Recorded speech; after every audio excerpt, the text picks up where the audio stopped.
这是哪里？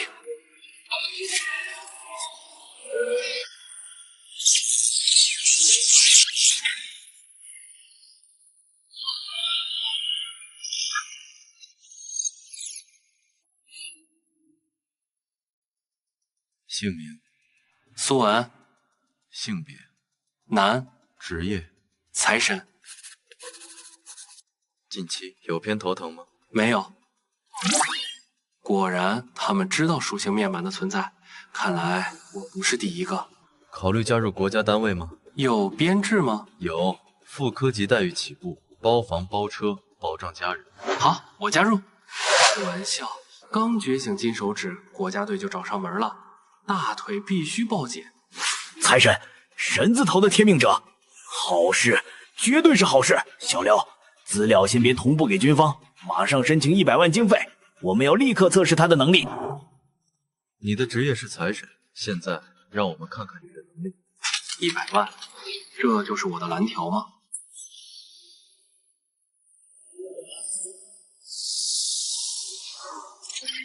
？100万才0.1，这消耗也太夸张了。我的财乱时空是作为贵族的顶尖的成员，好好利用财源，以财源扰乱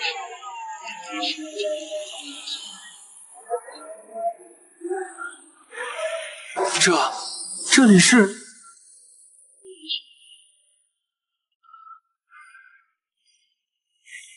才的是未来，是类似跑团游戏的模拟。感觉如何？走个流程，身体素质有变强吗？没有。操控水火之类的元素能力？没有。那类似制造幻觉的能力？也没有。别紧张，你的职业特殊，等专业人员来评判。来，签个字就可以先回去了。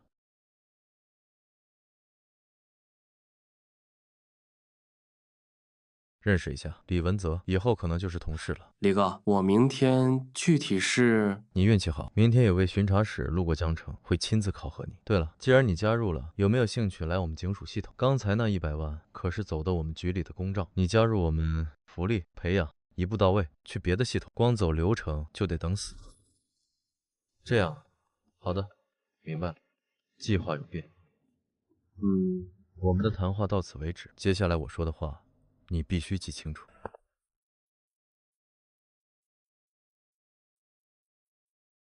天命者基础认知，今晚你就要进入规则史境。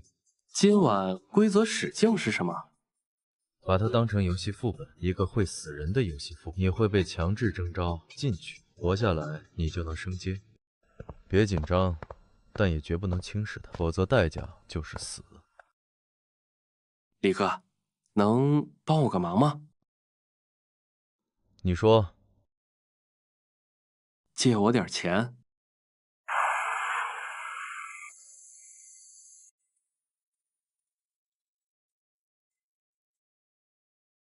副局为什么突然放弃拉拢财神啊？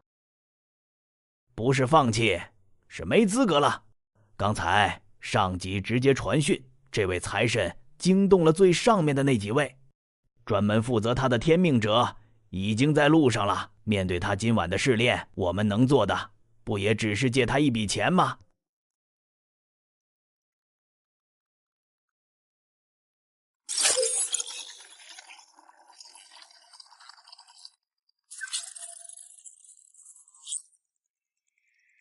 借来的300万只能发动3次财乱时空，必须用在刀刃上。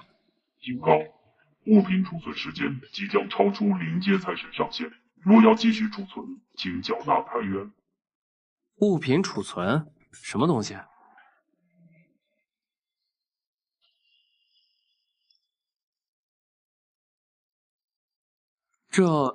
这是我在未来废墟里从那具尸体上拿到的东西。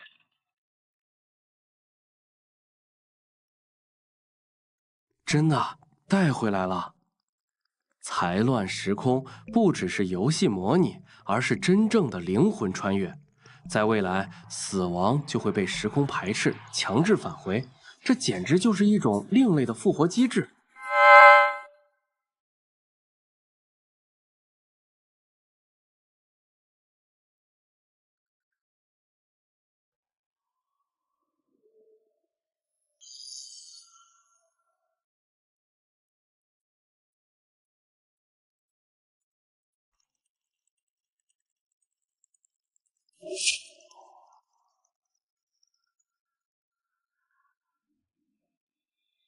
未来7年后才普及的筑基神功，竟然被我带回来了。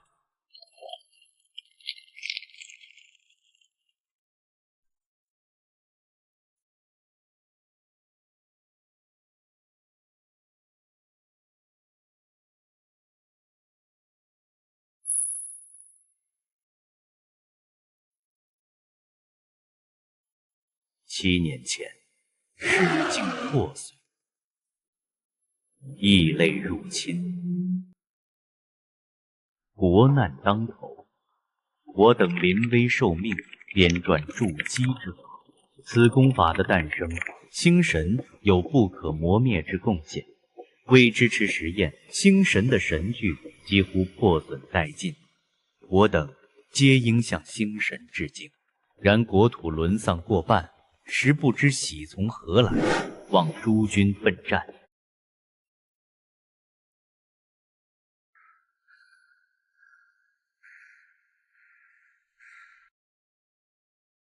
原来这不是数据，而是一段绝望的遗言。2年后，战争就会爆发。这部神功提前了9年，如果现在就交给国家，未来绝对会不一样。穿越未来，带回技术，财神的能力难道是扮演一个横跨时空的盗火者？李文泽的态度，高层的关注，财神绝对是独一无二的，必须小心行事。星神，你知道我？看来我不用自我介绍了。别紧张，我来只为一件事，保你今晚活着回来。这个你不用看了，对你没用。神自职业者的试炼和普通人不同，他们杀几个小怪就能升级，而我们需要斩杀将领，无入军团。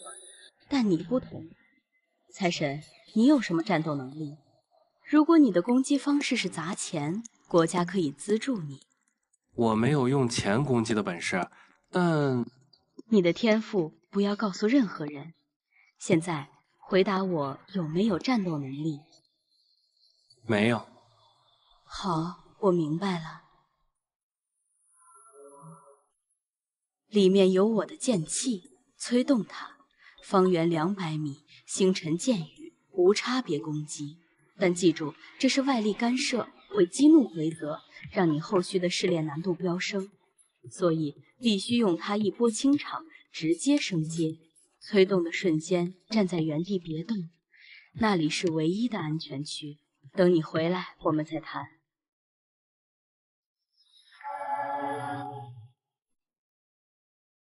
星神底牌虽好，但终究是外力，真正的保障还是得靠自己。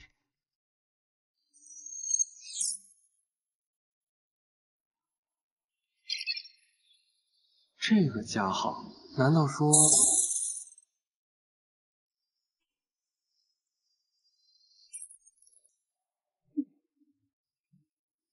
这种感觉，一拳就能打死之前的我？100万换1年苦修，太值了。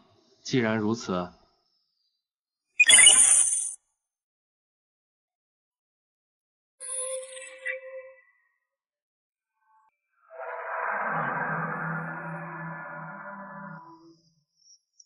消耗钱财，直接提升功法。果然，财神的天赋是深不可测的成长潜力。不过，真正的力量绝不只是战斗。对于这个时代而言，你有着得天独厚的优势。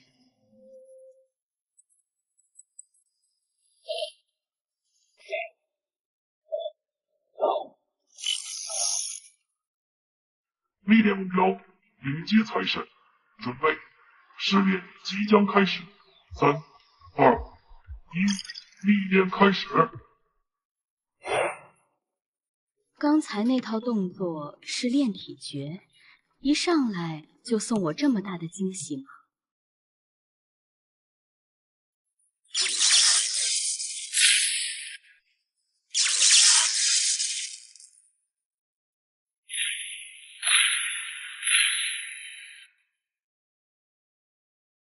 欢迎来到第73248号历练界面。本界面天官当值，检测到历练目标、职业、财神历练模式调整。天命历练任务取消，天命历练评级取消，天命历练标准取消。你可在此界面自由探索，所有收获均可淡出。星神说的没错，那本小册子真的一点用都没有。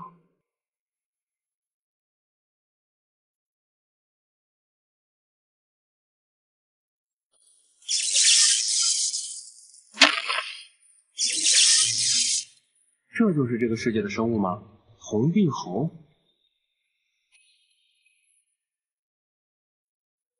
先试试他们的实力。看来是给我送菜的。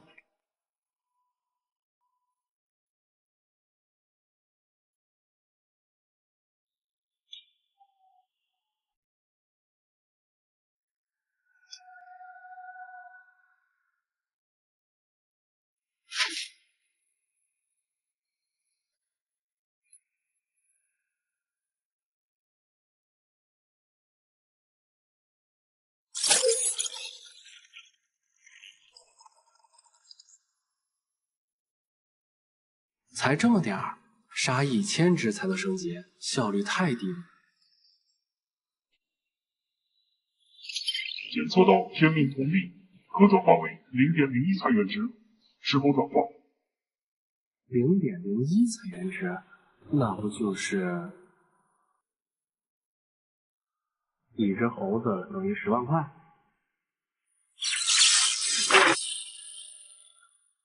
我的天，这不是新手村，这是我的私人金矿啊！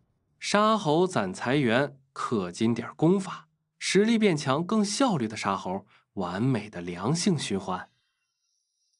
只有3只，太少了。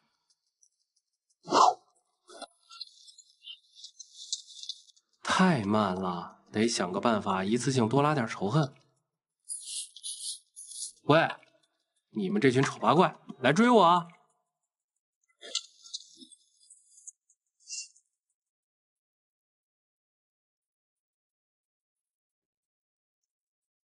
我这是被一群猴子给鄙视了。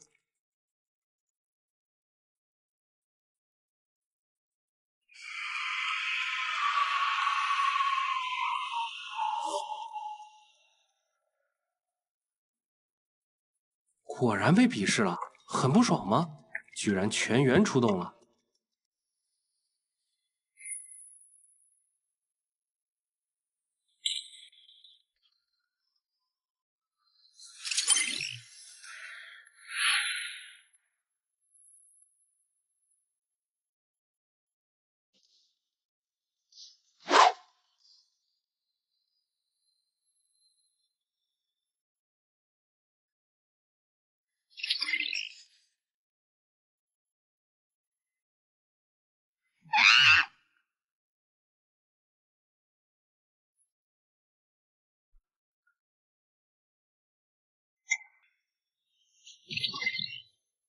练体诀的呼吸法居然还有恢复体力的效果，虽然不多，但也是个惊喜。不对劲，杀的越多，他们的移动速度和力量就越强，这是某种狂暴 buff。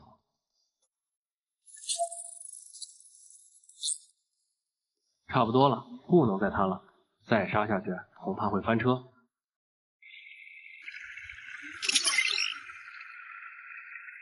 星神的意思是让我升阶就走，但我可不这么想。来都来了，不好好历练一下，怎么对得起财神这个名号？0.65的财源足够了。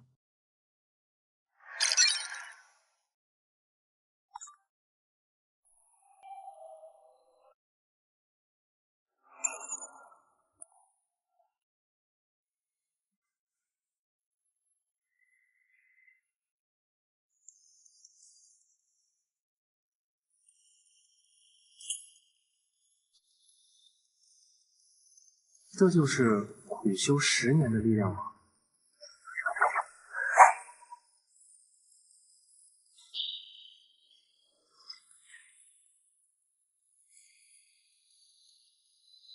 普气成剑，普通人修炼10年就能拥有这种力量。若将此法普及，未来未必没有一战之力。实力有了质的飞跃，再去一次未来。上次被秒杀的耻辱，这次一定要找回来。就算打不过，多看一眼，再带点未来的技术回来，也是血赚。你消耗了大部分财源，再次扰乱时空。之后，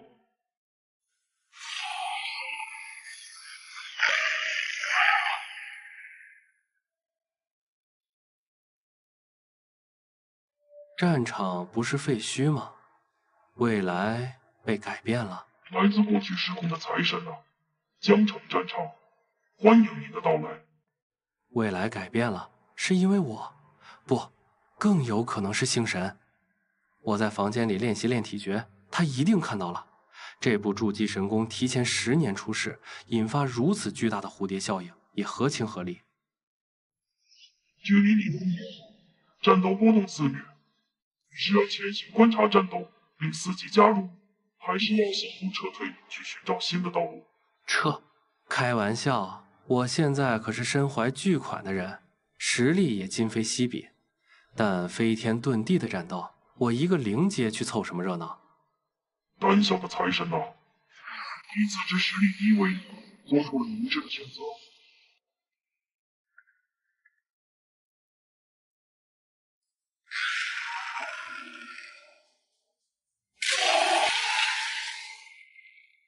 砸碎，血不流干，死不休战。这就是10年后的战争吗？来自过去时空的财神啊，同胞的战死是否让你血气沸腾？你又是否愿意为此同胞的家庭，像天边的异类，亮出你的剑锋？不愿意，别忽悠我了。我一个灵阶菜鸡过去，是怕敌人杀得不够爽吗？我这是在为人类保存有生力量。怯懦的财神啊，你任凭同胞死在面前，连最基本的怒骂敌人都做不到。总有一天，你会为自身的行为感到羞愧。这旁白怎么回事？一直在拱火让我去送死。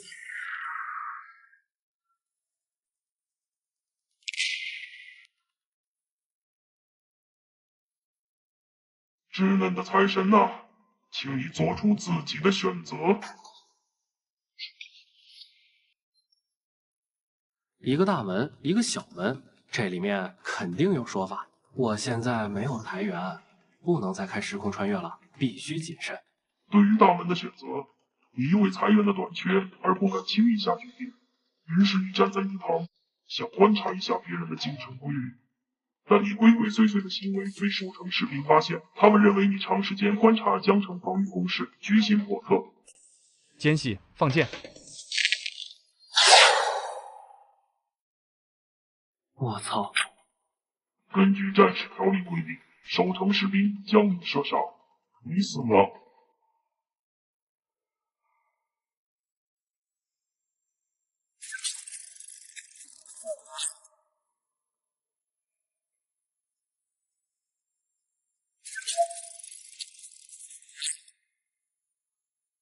不是吧？还有这种惩罚机制？不就是多穿越了一次吗？时空长河这么小气还贪财？他能听到我的心声。时空长河是何等伟岸、神圣、不可名状的存在，我对其的敬仰犹如滔滔江水，连绵不绝。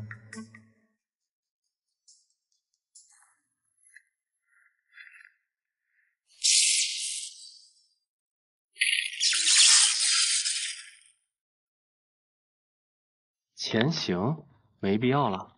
既然你们的战斗力已经摸清，那就正面撵过去。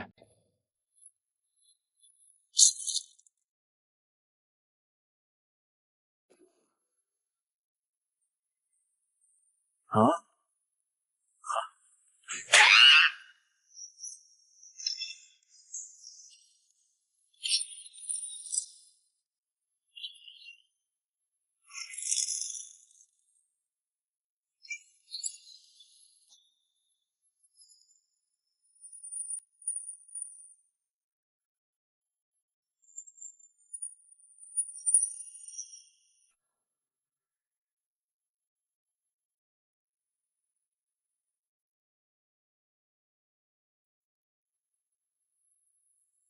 血气市井，宁信其有。走。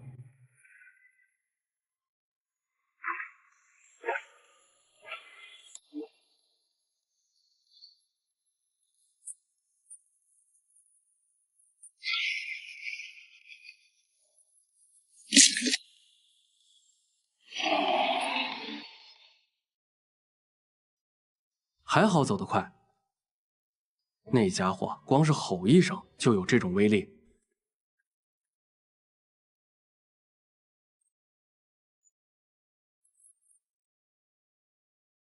这波血赚，让我想想。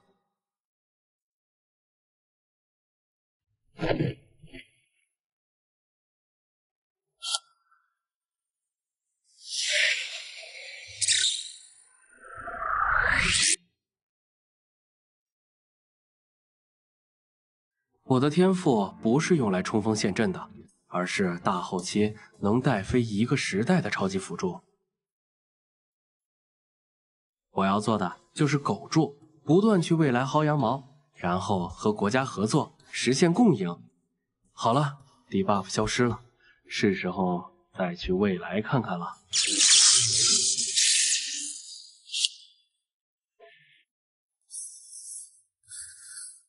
上次因为观察被射杀，这次直接进。大门给军队走，我走小门。年轻的财神啊，你做出了明智的选择。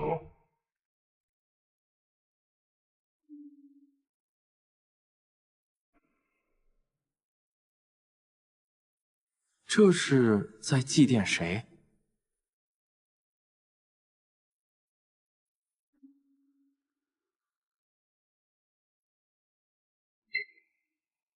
来自过去时空的财神吗？你在这未来的时空中发现了你自身的雕像。当你看到自己英年早逝，成为被人祭奠的先人时，你有何感想？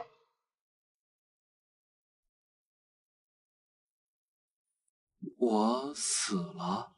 怎么死的？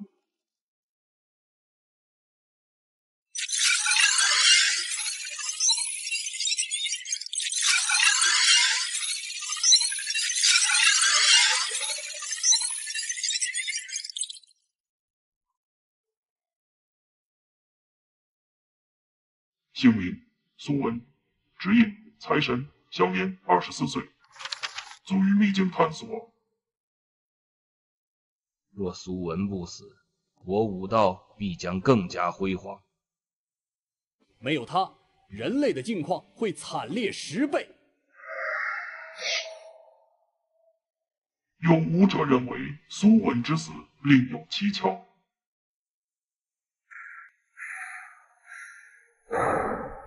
10个月，我只剩下10个月的命了，而且是谋杀。我一个狗道大师，怎么可能就我一个人死了？绝对有阴谋。你发现了自己短暂的寿命，但在仔细思索后，你觉得此事不简单。强大又深思熟虑的你，怎会死得这么早？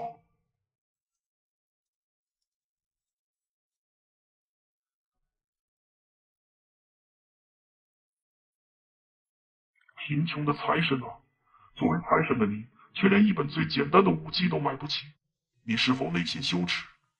我去，那么贵！小兄弟，等等，你长得可真像武道祖师苏文啊！怪了，你身上气血的运行方式，怎么还是最老版的基础断体法？国家3年前就更新了啊！罢了，看在你和祖师爷这么像的份上，这个送你了，就当结个善缘。这是改良版的基础断体法，22式，5种呼吸法，效率高得多。这本是杜国威大师亲创的虎拳，最适合配合断体法修炼，拿去吧。多谢馆主。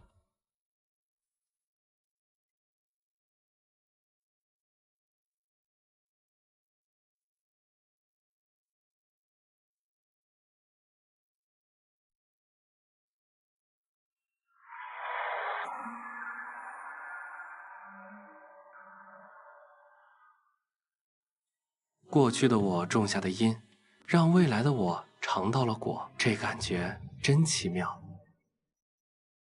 倒霉的财神啊，你恰巧赶上了高层战力的残酷斗争。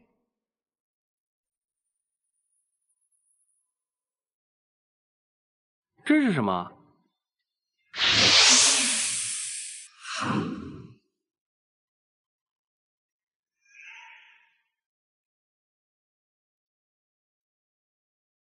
你双目漆黑，气血逆流，走火入魔，你死了。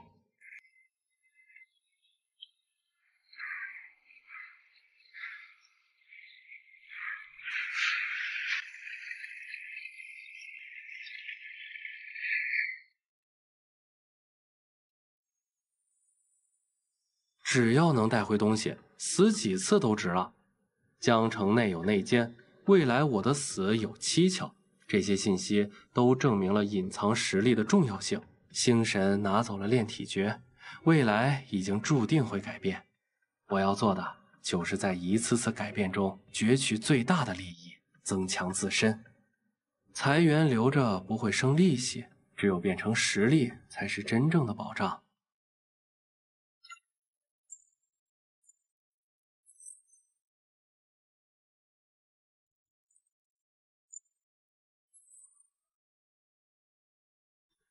替换。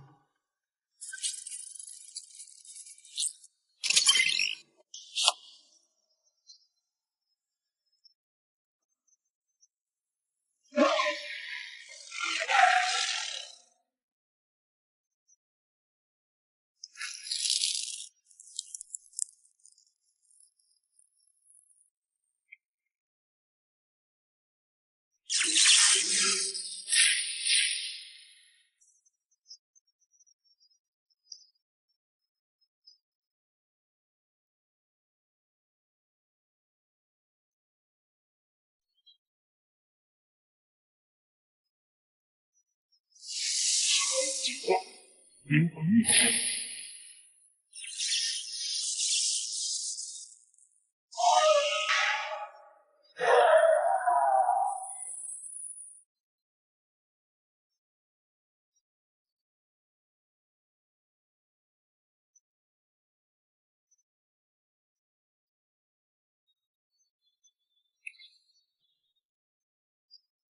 这就是一阶生命体的感觉吗？很好，从今以后，对外我只是一阶财神。至于我的真实战力，就作为我应对那场死亡预告的底牌吧。只有功法还不够，我需要真正的攻击手段。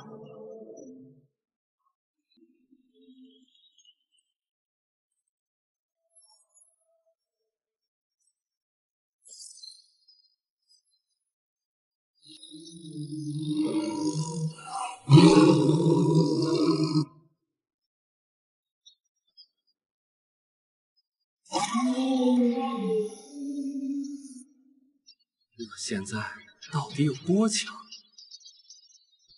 这就是炉火纯青的虎拳吗？说曹操，曹操到，正好有个送上门的靶子。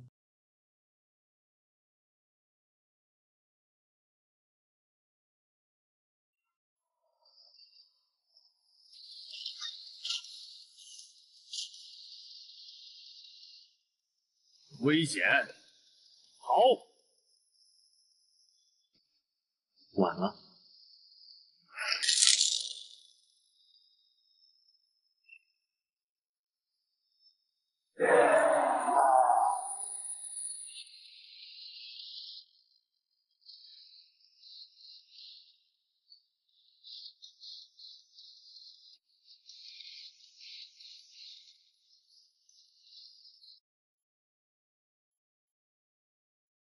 光是吼声唬人，实力连一阶都不到。看来我的力量已经远超这个区域的平均水平。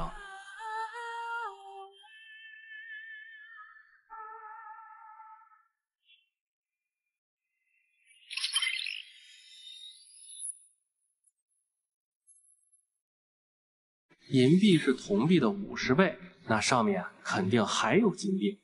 1枚金币岂不是等于2亿5千万？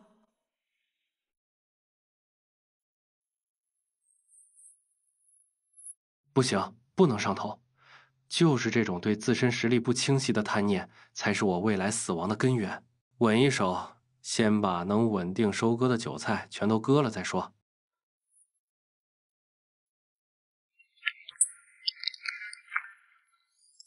名利、监工、统领，好一个等级森严的猴王国！既然如此，就别怪我斩草除根了。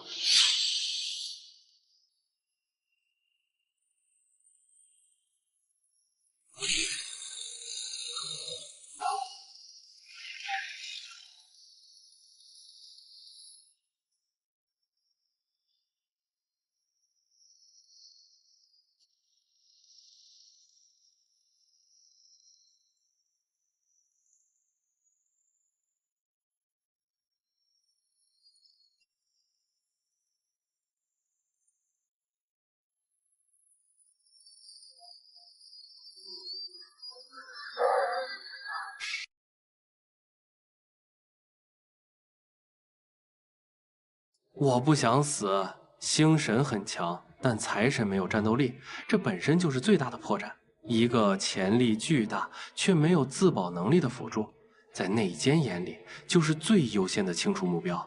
我不知道离开这里还有没有这种天赐的歼灭力，我不敢赌，也赌不起，所以抓住眼前的一切机会，变强，用尽全力，为那该死的未来搏一条生路。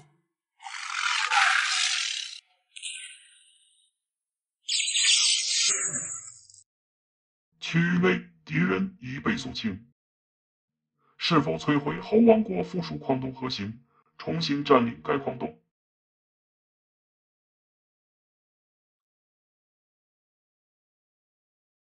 猴王国听起来就是个大麻烦，不过富贵险中求。有这张底牌在，至少有掀桌子的能力。先看看占领了有什么好处。占领。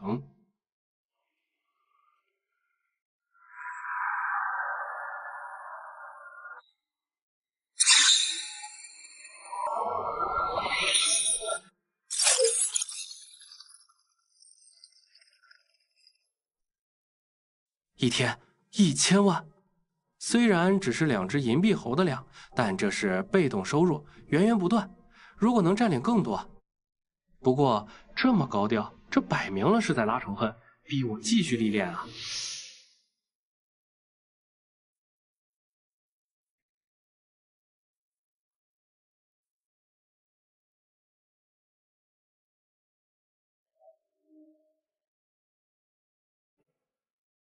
金柱林，财神现，快找十方大将换巴陵卖主！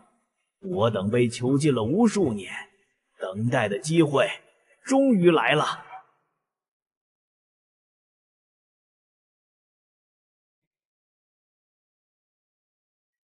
杀了他，夺走他的财运，打破这该死的囚笼！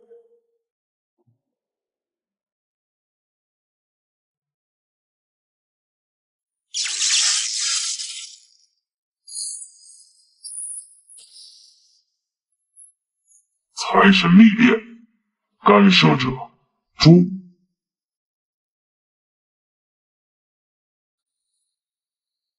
刚才那是什么？错觉吗？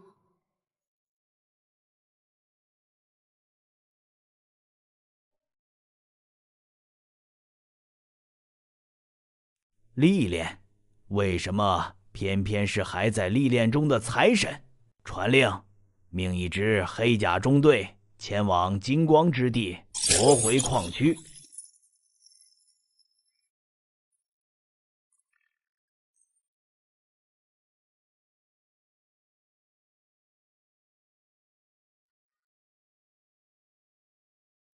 .65田园3亿6500万，足够了。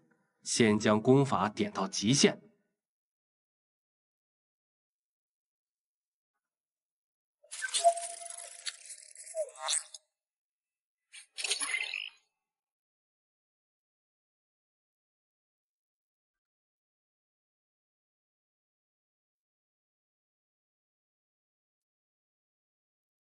这就是武者的终点了吗？对于天命者而言，却只是起点。用财源打破上限，虽然能变强，但性价比太低，还会暴露底牌。不如再去一次未来，正好验证一个猜想：未来究竟是在我交出功法后才改变，还是只要我知道了功法，就会实时变动？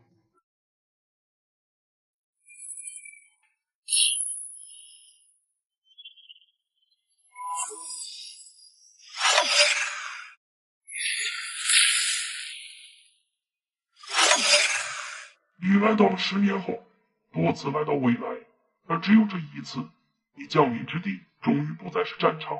看着周围熟悉的和平环境，你心中很是高兴。看来基础断体法 1.0 和虎拳的提前出世，真的极大的改变了未来。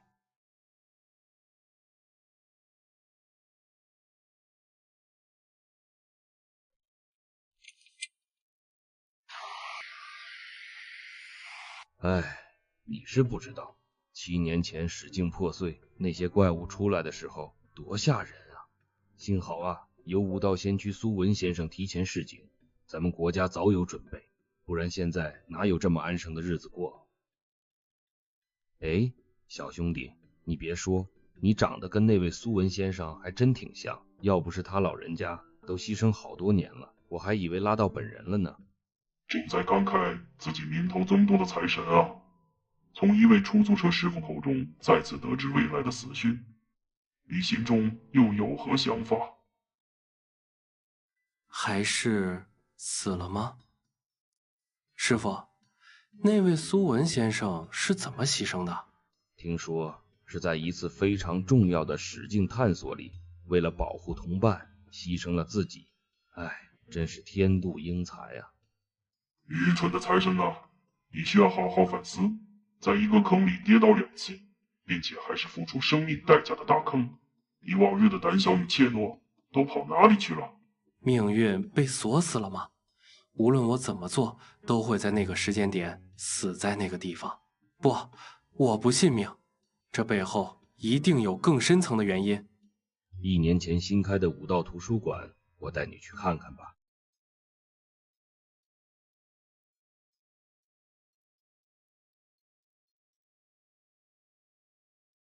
到了，小兄弟，看你跟苏文先驱这么有缘，这次车费就免了，我带你进去转转。擅长白嫖的财神啊，你再次凭借不要脸的天赋完成了一次白嫖行为。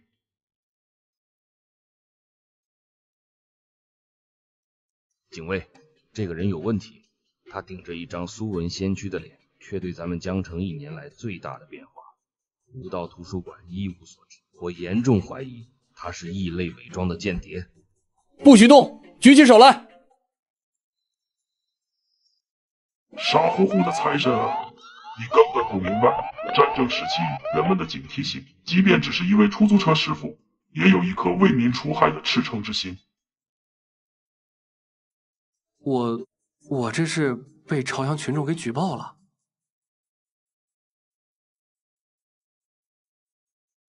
可耻、恶心、卑劣的异类，竟敢如此亵渎我的偶像！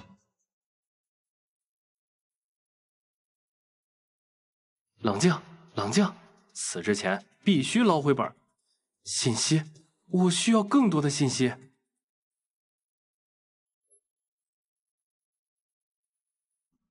好运的财神啊，你碰到了一位理性大于感性的武者。不，万一他真的是苏文先驱，只是被困多年，刚刚归来。如果是真的，那武道的未来，师傅，您先回去等通知。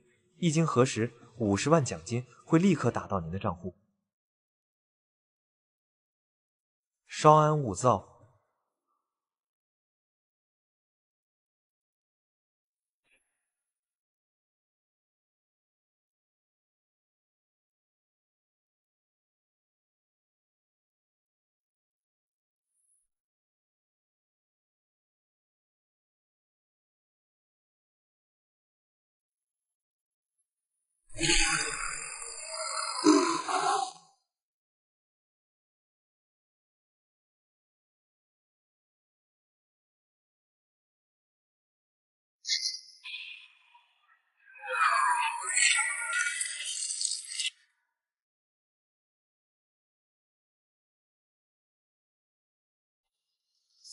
闻。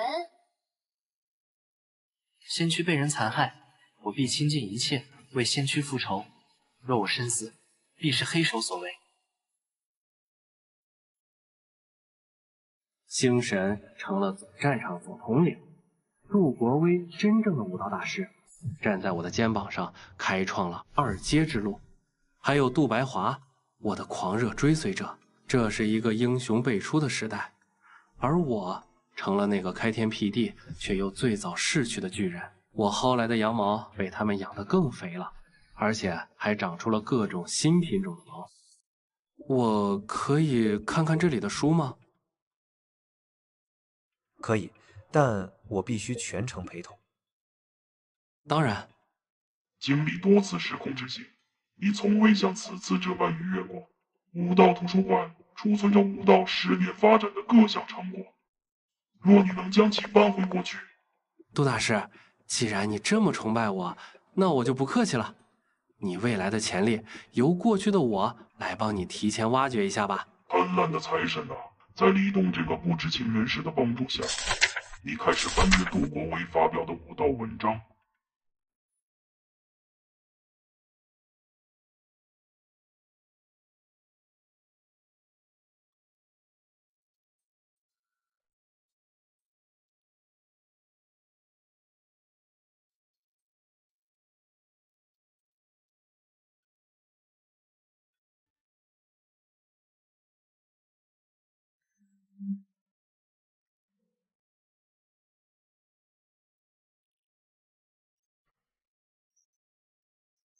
二阶武者的关键到手了。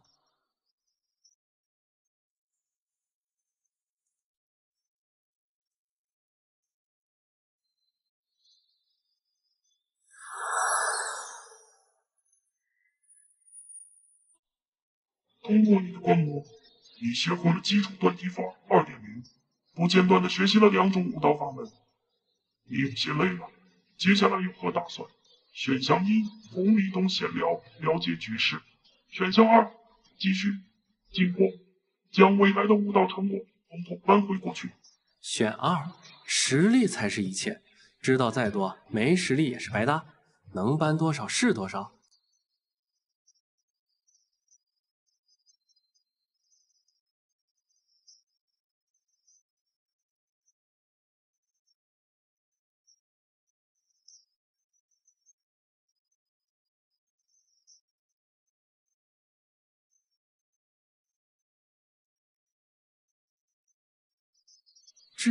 这都什么跟什么？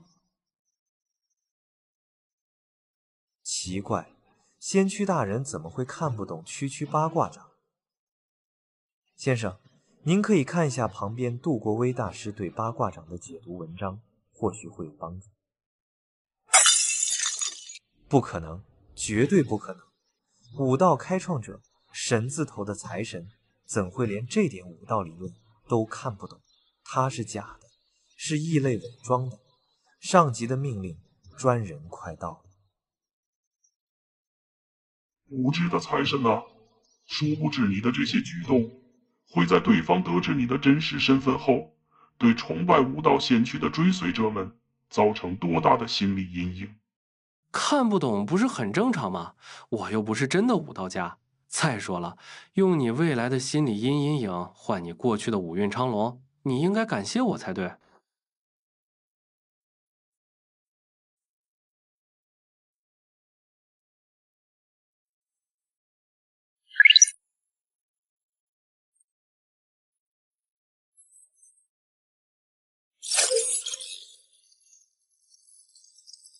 牛逼！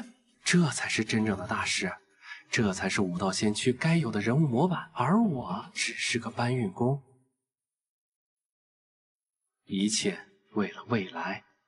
杜大师，你超前的理论和猜想，就由我来帮你提前面试吧。让过去的你站在未来的你的肩膀上，看看能创造出怎样一个辉煌的武道盛世。无能的财神啊，在明知自身没有武道天赋的情况下，你也只能选择将武道的未来交至武道大师杜国威的身上。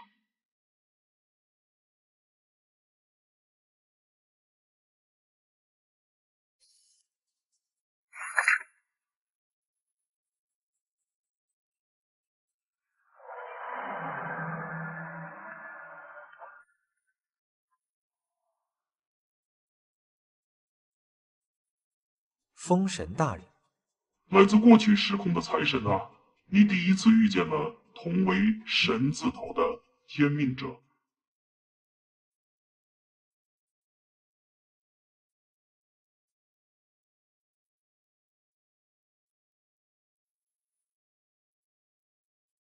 初次见面，又或者说好久不见。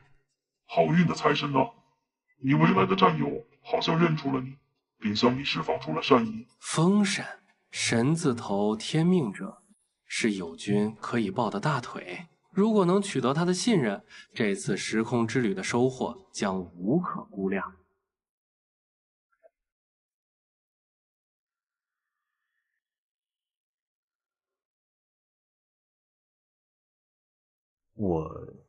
我刚才竟然怀疑先驱大人是间谍，我真是罪该万死。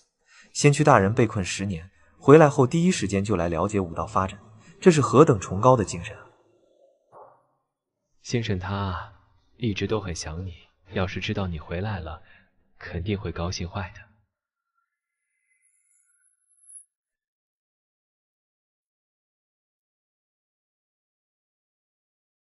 这是暗号。多灾多难的财神啊，你根本无法对刚才的奇怪声音做出回应，你内心不由自主地冒出一个惊悚的想法。我也很想见星神，风神大人，您能带我去见他吗？当然可以。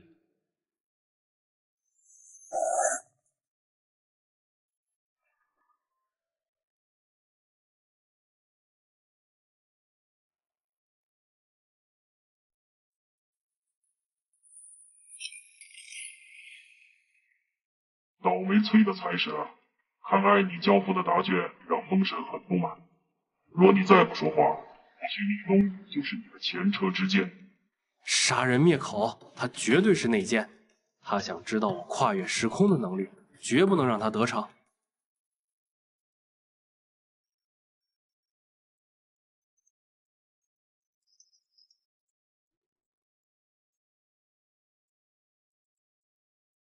赌？我从不赌命。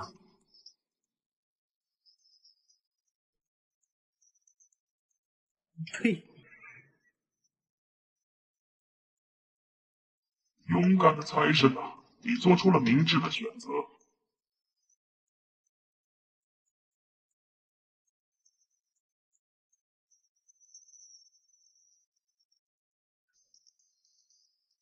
还不动手？心理素质这么强，不愧是顶级内奸。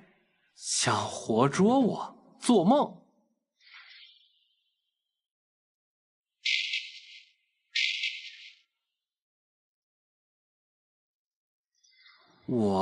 我这么铁的吗？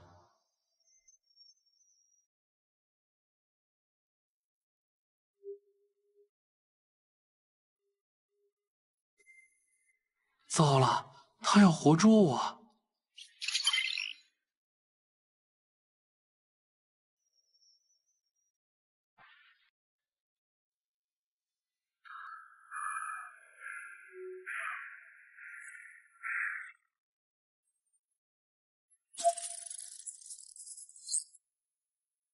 强制召回，代价真大，穷的只剩裤衩了。风神，这个仇我记下了。空口无凭，现在还动不了你，但只要让我抓到机会，天命者之间果然不平静。星神的提醒，我现在才算真正明白。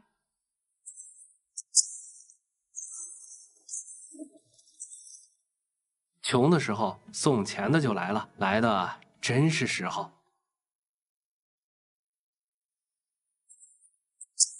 100只黑币后，2只银币后，加起来6财元，非常不错。气血共凝之术，以纸为枪，气血为弹，就拿你们来试试新玩具的威力吧。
跑吧，正好给我带路。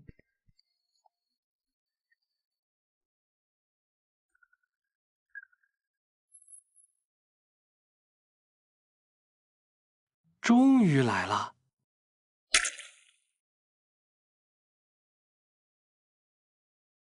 开始升阶。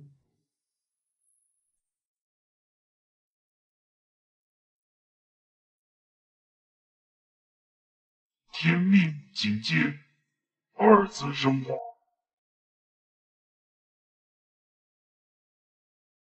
原来如此，普通天命者升阶是第一次进化，而修炼了武道的天命者却能经历2次，2次进阶带来的潜力绝对远超1次。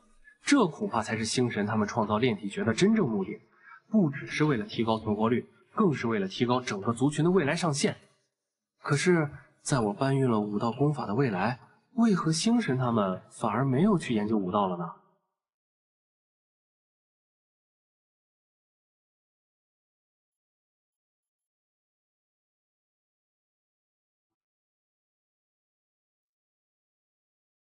想那么多也没用，未来的事总会知道的。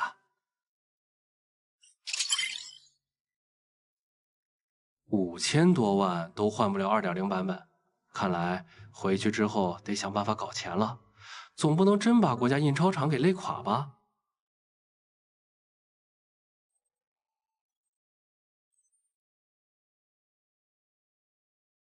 炼化万物，这可不太像财神该有的神通啊！财神的神通不应该是点石成金或者撒币攻击之类的吗？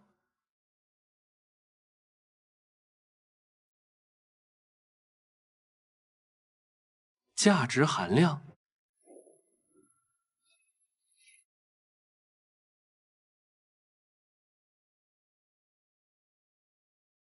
炼化目标：矿脉。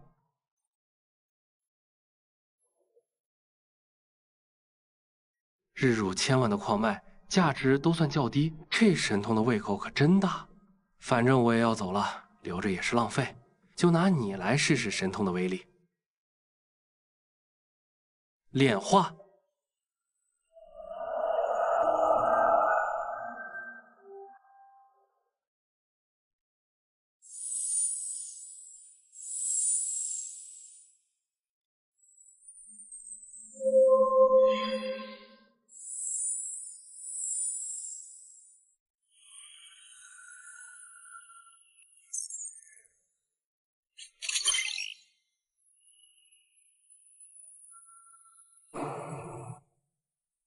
原来如此，炼化万物为财源，这才是财神的真正核心。杀人放火，毁尸灭迹，变废为宝，这神通简直是6边形神技。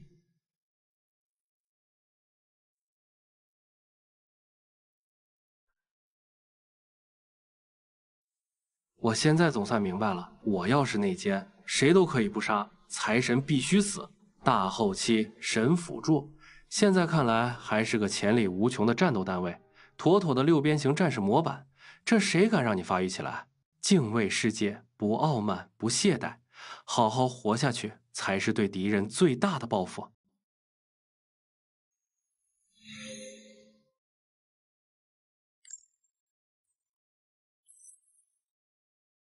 替换，然后就去猴王国好好的拜访一下吧。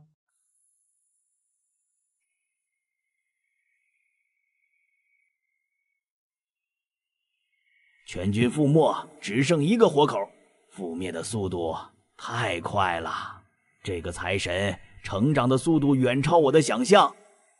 传那个幸存者来见我。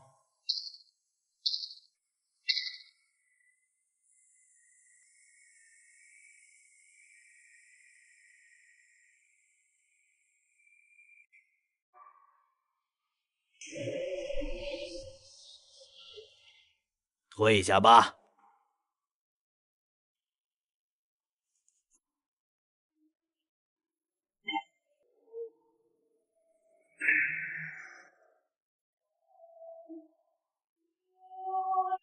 机会，这是上天赐予的机会啊！那只银臂猴身上残留着财神的气息，他没有抹除印记，说明他还会再来，他要主动来找我们。财神历练我们无法干涉，但如果是财神自己送上门来，被我们正当防卫呢？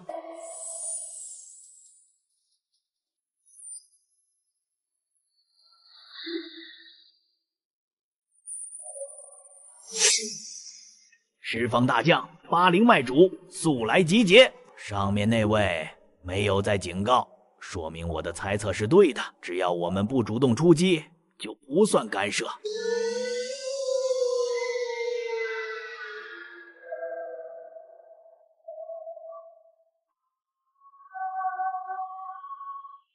将军们，决定我们族群命运的时刻到了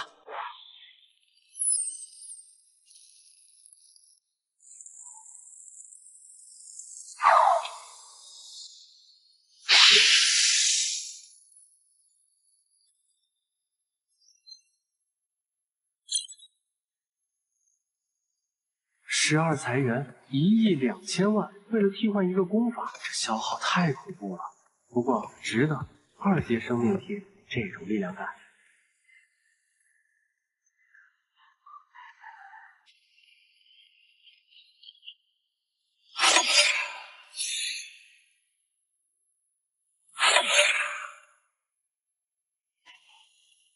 蚊子再小也是肉，50万一只，不能浪费。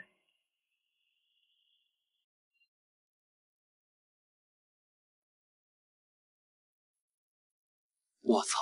搞半天，所谓的猴王国就这一座城，我还以为是多大的势力呢。直接杀进去，不行，太猛了。万一城里有什么大型防御武器，得想个办法利益最大化。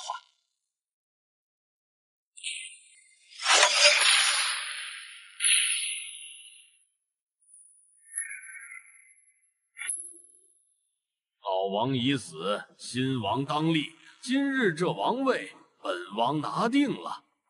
那怒烈，你竟敢当面刺王，你愧对王的信任。我这是恰好赶上猴王国叛乱了。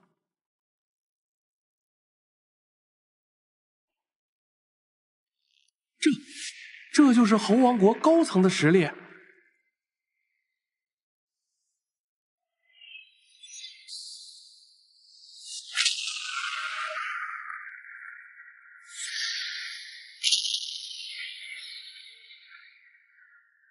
开什么玩笑！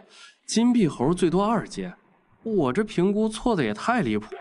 这打起来的余波都能把整个猴王城给掀了。星神的历练只是杀了一个偏将，他留给我的手段最多也就是对付一个银币猴的加强版，拿这个去对抗天上那群怪物，怕不是一巴掌就被拍成粉末了。不对，风险太高，收获已经够大了，没必要把命搭进去。撤，必须撤！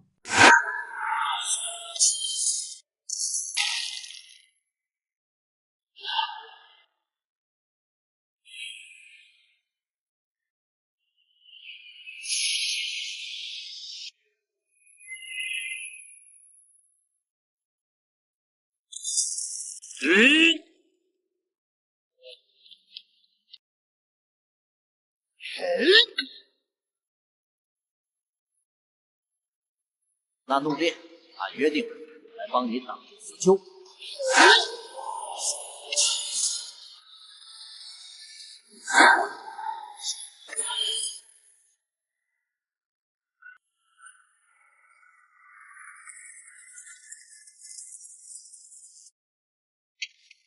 叛乱导致防守空虚，这剧情怎么看都像是在引诱我进去浑水摸鱼。但是不对劲，一切都太巧了。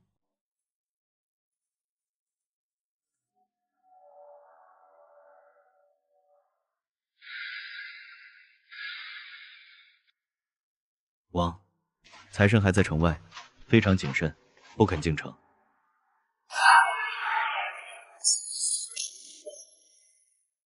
你也去，朝着那怒烈往死里打。是。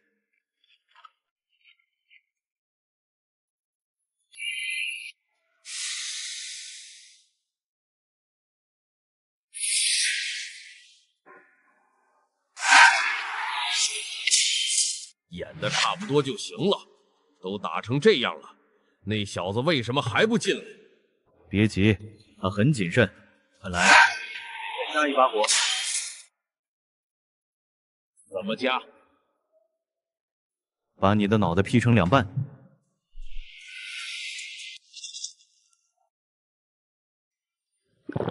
连叛军首领都被杀了，这是最好的机会。现在进去，绝对能捞一笔大的。哟，猴王国在开派对呀！这么大的事，怎么能不通知我一声呢？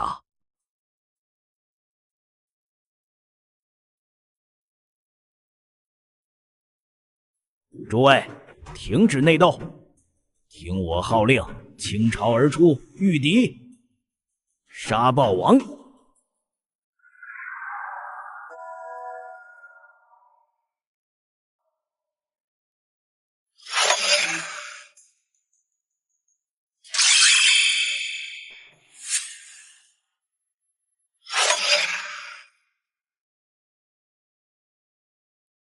那怒烈族群的未来靠你了，王，我尽力。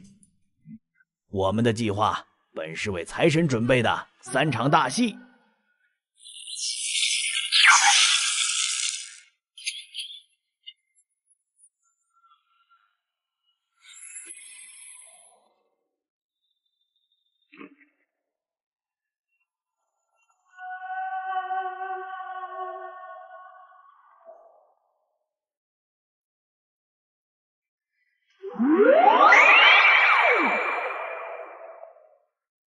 财神必然会以为自己是最后的黄雀，去猎杀我们这些重伤的猎物。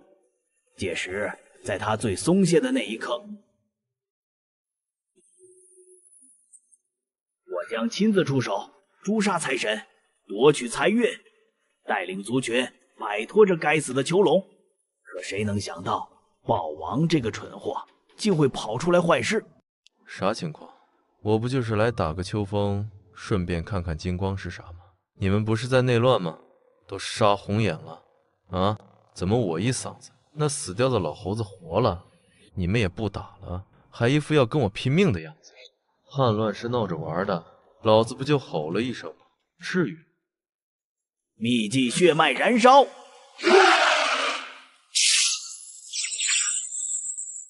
犯我亡国者，欲远必诛，杀！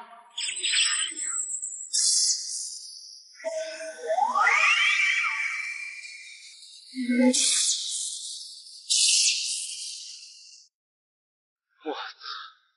玩真的？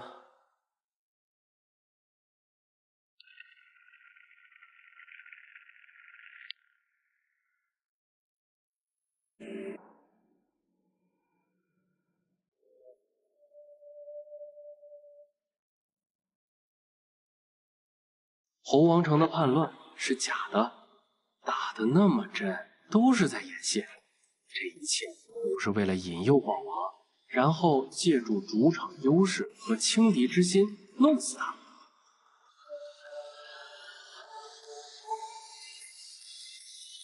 我操！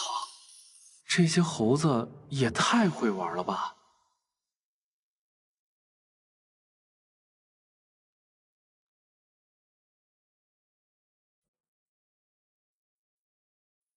这些高端战力、智商和演技都在线，异类的实力本就强大，如果连阴谋诡计都玩得这么溜，人类的未来恐怕比我想象的还要黑暗。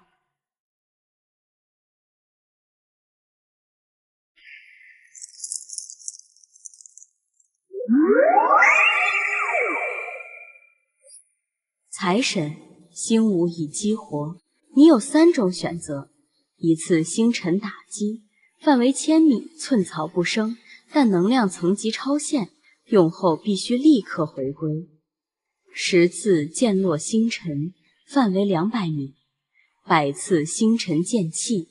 最后，祝你历练圆满，我在江城等你回来。星神这人是真好啊，对我说的跟实际给的完全不是一个档次。他这么做就是想让我依靠自身的力量，但现在我已经激活了它，不用就浪费了。等等，不对劲！猴王国演戏引诱豹王，这个逻辑看似合理，但有一个巨大的漏洞。我是财神，这里是我的历练史境，我才是主角啊！我占了他们的矿，杀了他们的军队，他们怎么可能对我视而不见？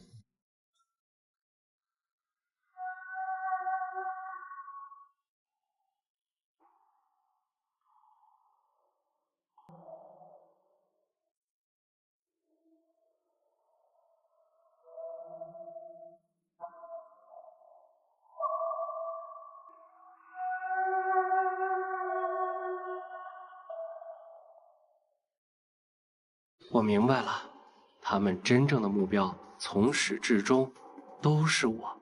财神，为什么停在城门口不动了？那怒烈准备好了吗？该死，难道他看穿了？王，他会不会是觉得我们打豹王也是在演戏？那就只能来真的了。豹王，你弃我族群多年，今日死战不退。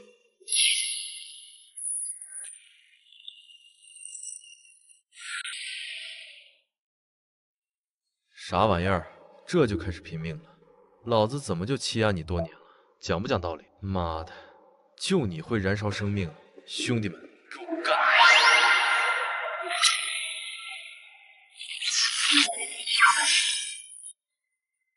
演，继续演，演得越真，就越证明你们心虚。想用一个半死的金光猴当诱饵，让我进城捡漏，太天真了。对付你们这群影帝，就得用不讲道理的方法，打完就跑，真刺激。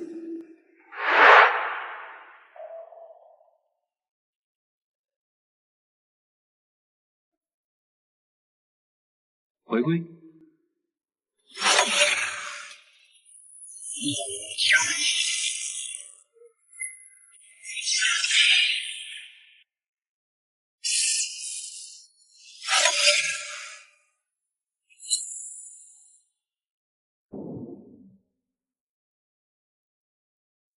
不，为什么？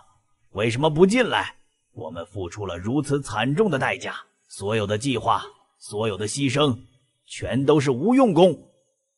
豹王，停战吧，没有意义了。没意义了，你想打就打，想停就停，当老子是来表演的。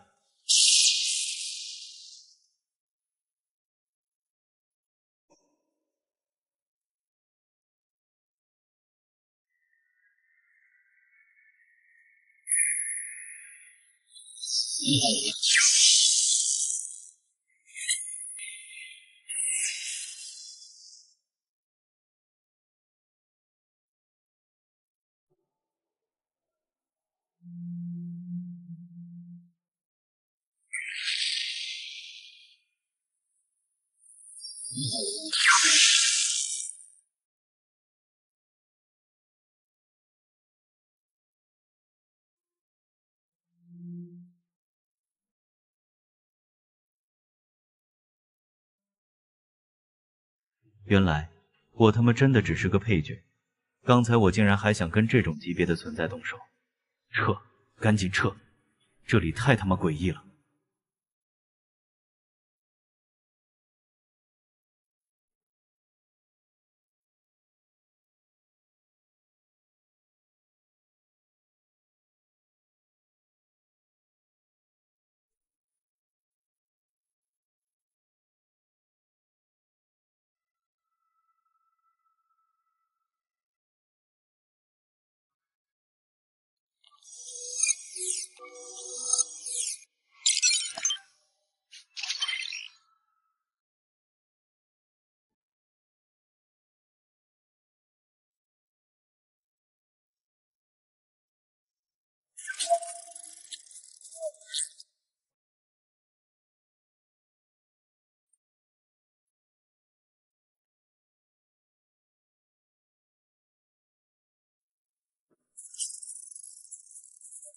这星武的威力这么大的吗？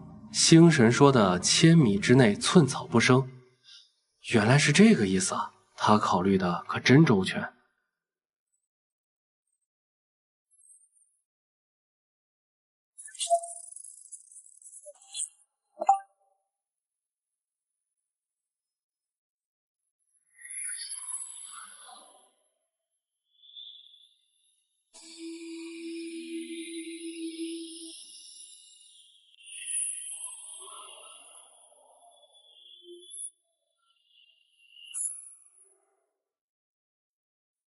新任财神，你好。你在历练中借用了外力，这会对你的评级造成影响。对此，你有意见吗？没意见，大佬您说了算，我能有什么意见？很好。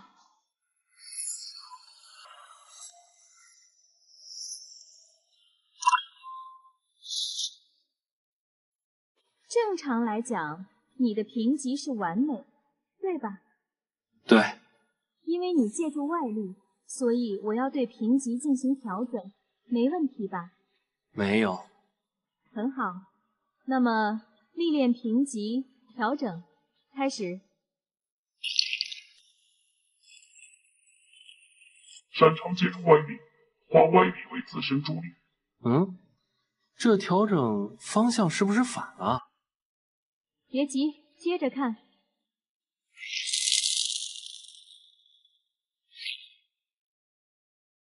虽怀菩提心，却有阎罗大。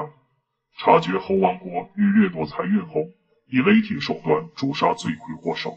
这评级怎么回事？虽然看不懂，但大受震撼。不过大佬给的好处不拿白不拿，反正我只有10个月的命了，未来的债，未来的我再操心吧。财神，对此评级可有异议？绝无异议。财神历练界面，天官已取消介入，最终评级亘古无异，触发最高奖励，发放财神专属神具元宝。结算完成，财神。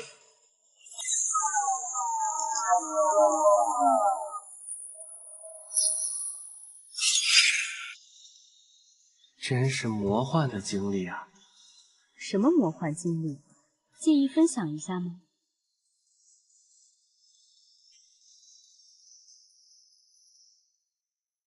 欢迎回来，财神。多谢你的星武，我受益良多。你还是用了呀，看来历练不简单。评级是不是受影响了？算了，平安回来就好。既然你已完成历练，那么正戏来了，我正式邀请你加入我创建的组织。好，我本就打算加入国家，依靠集体的力量，才能将我的天赋发挥到最大，也才能更好的活下去。很好，不过我们这个组织和普通的单位还是有些不一样的。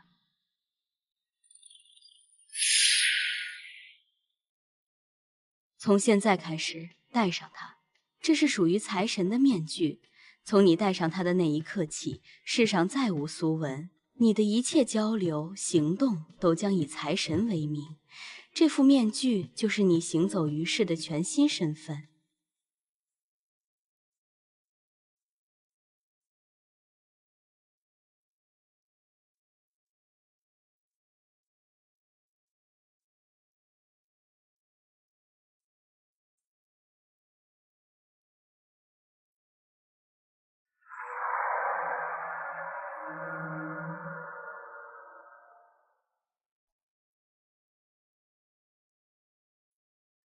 好，从此以后，苏文是苏文，财神是财神，隐藏身份。看来星神对未来的危险知道的远比我多。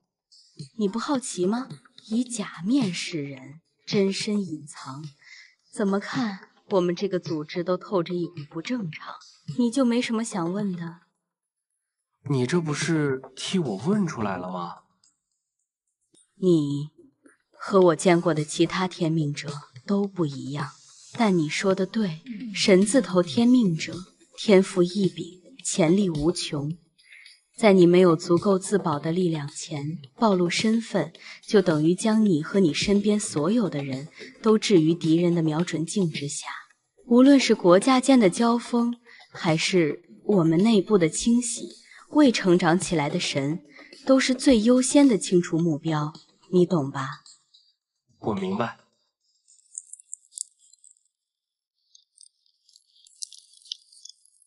面具会帮你隐藏一切，从今天起，只有我知道，也只能我一个人知道，财神就是苏文。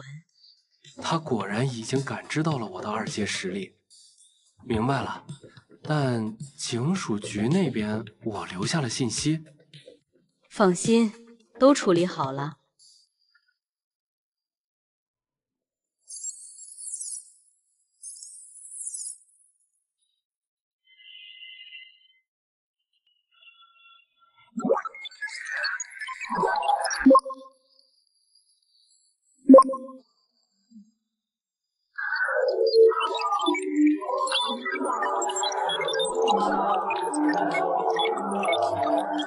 昨天的苏文是普通人，今天以及未来的苏文依旧只会是普通人。所有见过你的人都对你再无印象。你好熟练啊！那我欠李文泽的300万，你替我还了吗？你不会没还吧？所以我这算赖了人家300万。记忆清除后，关于你的事都会被模糊记忆合理化。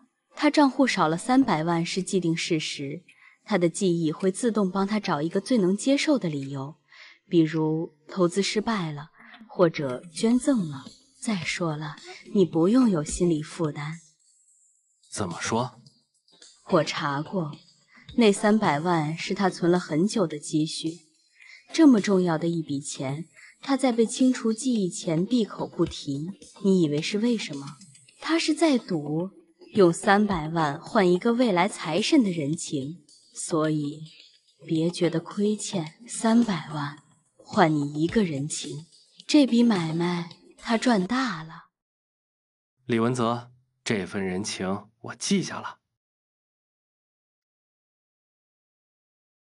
300万换你一个人情，他赚大了。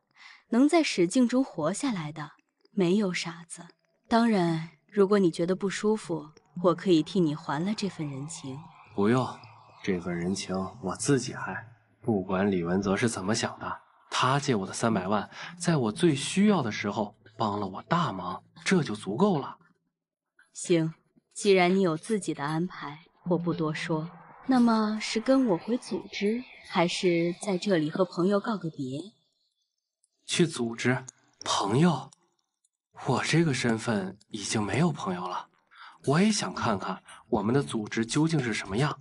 还有那个叛徒风神，他出现了没有？好，那就走吧。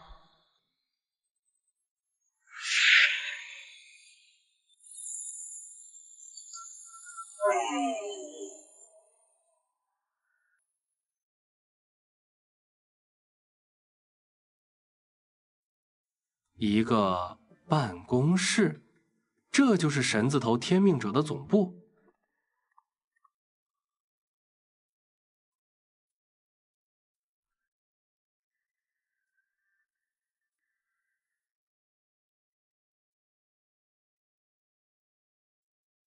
欢迎光临。这是我们的新成员财神，也是我们组织的第5位成员。你们可以先认识一下，我还有事就不陪了。你以后就习惯了。星神他啊，忙得很。你好啊，财神，你的信息我们都知道了。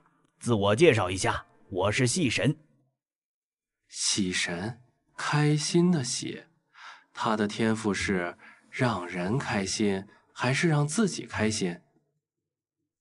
哈哈哈，不是开心的喜，是戏剧的戏。我这人没什么别的爱好，就爱听个曲儿，看个戏。可能我的职业也跟这爱好有关吧。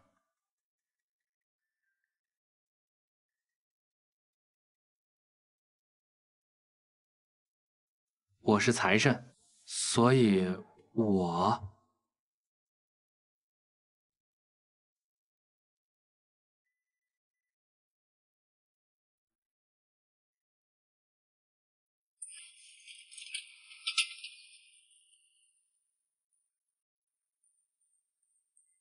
细神爷爷，我回来了。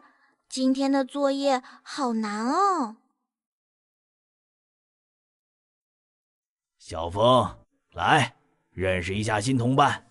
这位是财神，财神，这位是风神。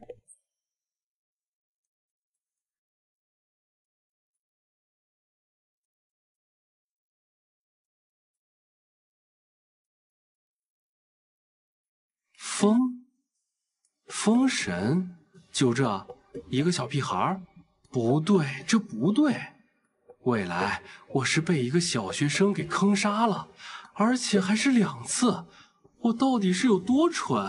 还是说现在他还不是叛徒，或者真正的叛徒另有其人？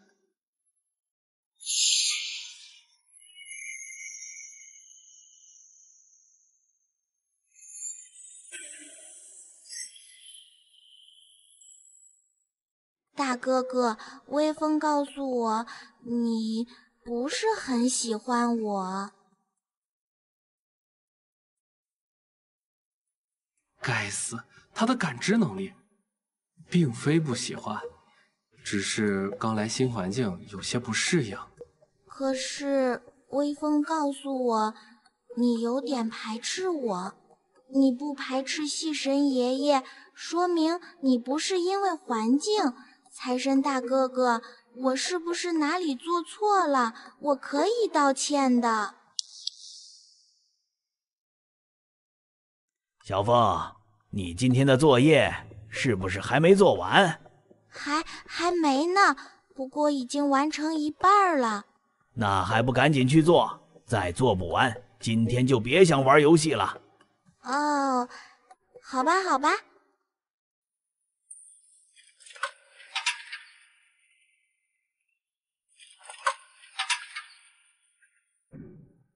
财神，你是听到了小风的职业，才对他产生反感的吧？不能说，绝对不能说，但是也不能骗他。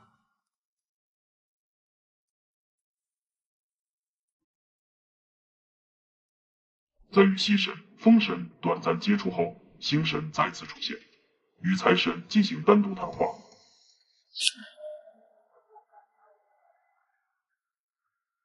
你对风神的排斥并非无缘无故，这件事我会调查。现在我们谈谈另一件事。你在历练史境中似乎掌握了一套成体系的强身动作。是。来了，正戏开始了。我无意窥探你的秘密，但那套动作对整个华夏意义非凡。你是否愿意？我明白你的意思。但是什么？但是那套强身动作已经过时了。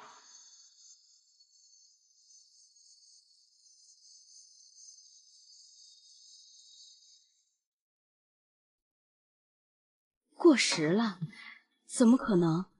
那套动作看似简单，却暗合周天星斗之变，每一个呼吸都与人体气感完美契合，甚至对我的神通都有启发。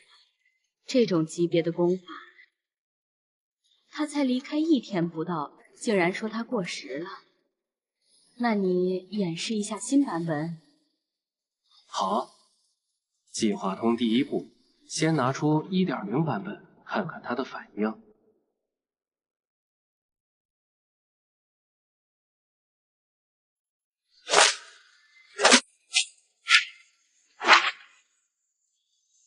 确实，新版本的效率比旧版强了很多，但它有一个缺陷，不知你注意到了没有？缺陷？我观摩旧版本时，总能从中找到一种灵光乍现的感觉，那种感觉很奇妙，能扫清我修行中的诸多困惑。但在新版本里，那种玄妙的感觉消失了。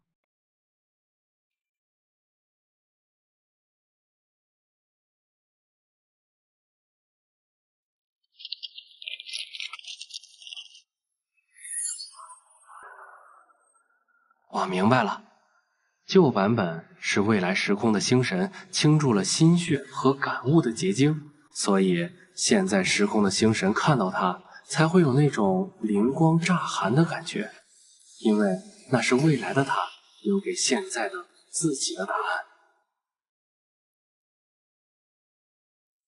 那种感觉或许只是机缘巧合吧。这套功法本就是为了让普通人强身健体。也是，那种灵光飞扬的感觉，可遇不可求。我能体验一次，也该知足了。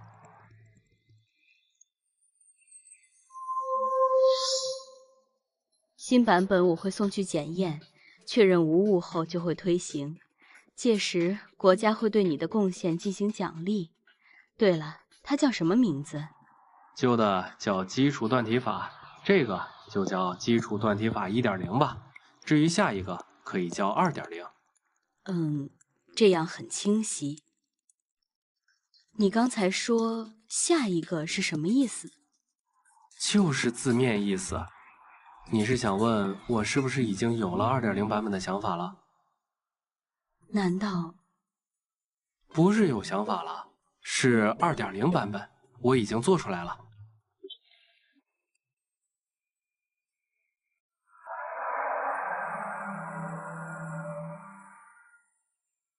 开始你的表演。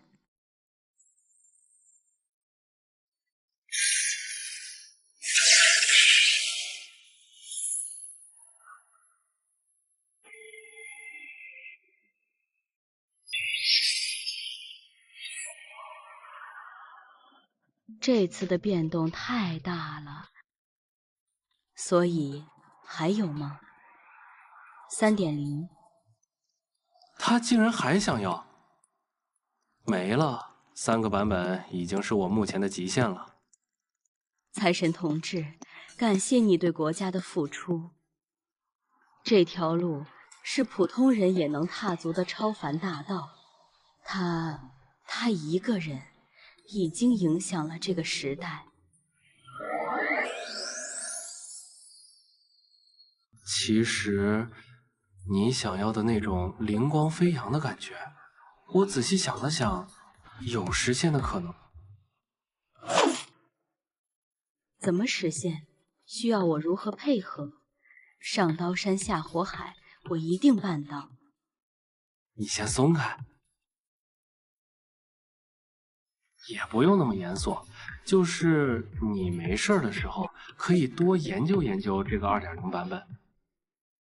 随着你眼界实力的提升，肯定会有新的感悟，说不定你瞅着瞅着，那种感觉就又来了呢。就这，你管这叫办法？当那种灵感是大白菜啊？不对，财神不会无的放矢，或许这功法里真的还隐藏着更深的奥秘，需要我去亲自挖掘。试试嘛，不试怎么知道呢？未来的星神，为了现在时空的星神，就辛苦你了。好，我研究一下。对了，我还有一件事。你说，前面2件都是惊天动地的大事，这第3件也定然很重要。我刚才想到了一个肯定很赚钱的法子。你不用为钱财担心，你的贡献国家会给你兜底。让一个能改变时代的战略级人才去操心怎么赚钱，这是国家的重大损失。我需要的钱可能有一点点多，而且这种赚钱方式近乎白嫖，不用白不用。你需要多少？说个具体的数字，我上报。原则上来说，无上限，越多越好。我们组织每个月有100亿的经费。如果你需要，可以交给你来掌控。那我现在能全部提走吗？全部拿走不合适，多少得给组织留点日常开销吧。那留1个亿当日常开销，1000财元，那将是何等恐怖的力量！但代价……等等，星辰提示我，你用钱这件事不寻常。财源之力，真的只是纸币和数字那么简单吗？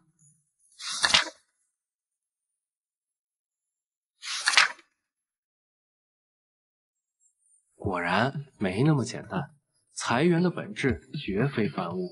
你刚才说的赚钱思路，赚的是国内的钱还是国外的？国外的。说说你的计划。将基础断题法卖给他们，3个版本，从最垃圾的出版开始卖。等他们尝到甜头，我们再卖 1.0。反正我们推广开，他们迟早也能弄到。既然如此，我们为何不自己来捞这一笔呢？你说的很有道理，这是你创造的功法，你有最终决定权。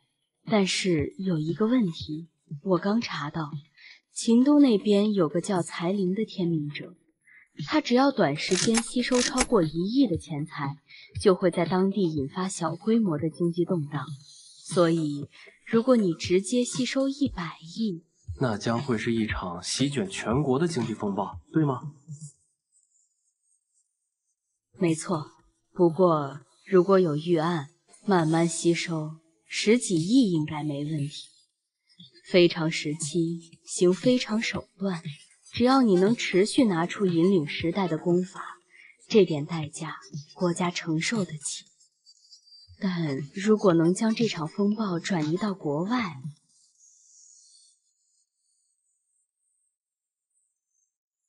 这也正是我的目的之一。让武道之花在全世界绽放，催生出更多的天才和理论，未来的我才能薅到更高级的羊毛，同时增强全人类的实力，为未来的异类入侵添堵。至于吸收外币导致的金融风暴，那是他们为提前欣赏武道之花必须付出的门票钱。等等，如果吸收金钱就会导致金融动荡，那岂不是说敌对势力想扰乱我们，会变得非常容易？是啊，不然你以为国家是怎么能在你觉醒的半个小时内就精准找到你的？天命者最大的危害从来都不是武力，而这也是国家花费巨大代价，我花费巨大代价在那里。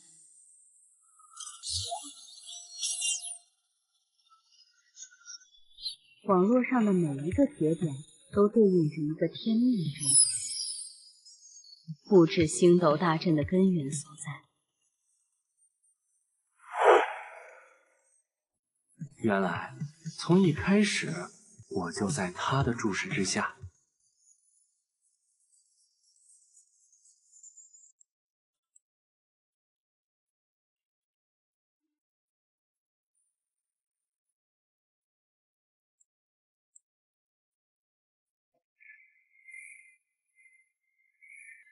我不是在和星神谈话吗？怎么？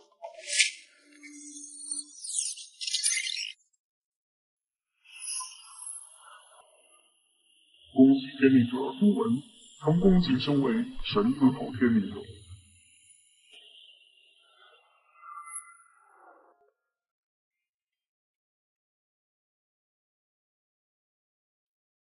原来如此，那如果我没加入国家单位会怎样？加强关注，加紧监督。当然，这全凭个人意愿。我们也会和个体力量合作。没冲突时，何必逼追求自由的天命者到对立面？神字头天命者，有谁没加入国家方面吗？没有。何必惊讶？作为神字头，你觉得将一位神字头天命者放在外面任其自由发挥合适吗？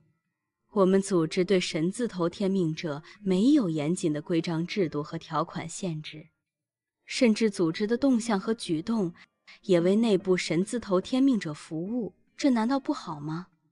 这种情况下，谁会拒绝呢？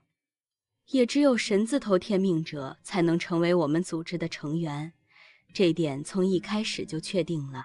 当然，事无绝对，若有天命者作用比肩神字头，吸纳也正常。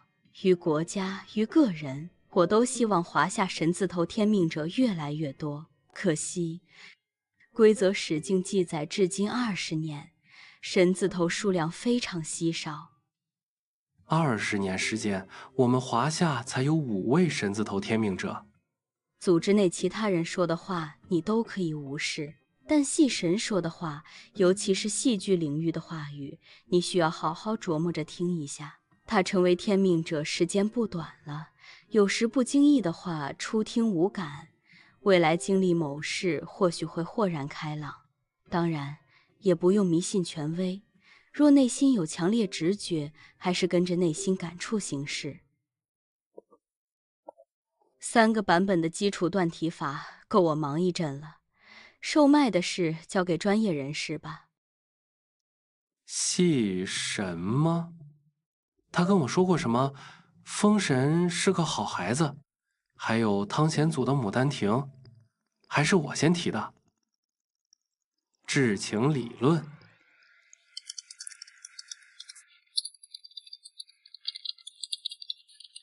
搜索结果：至情理论将情感推至本体的地位，万事万物的驱动力都是情感，情胜于律。牡丹亭，情不知所起，一往情深，总体就是男女主角谈恋爱，杜丽娘复活，浪漫了点儿。啥意思？戏神那句话代表我未来会遇到一见钟情的女子？我现在可没心思谈情爱，最重要的是让我活得久一点。按正常发展，没多少时间了，人死了，浪漫还有什么意义？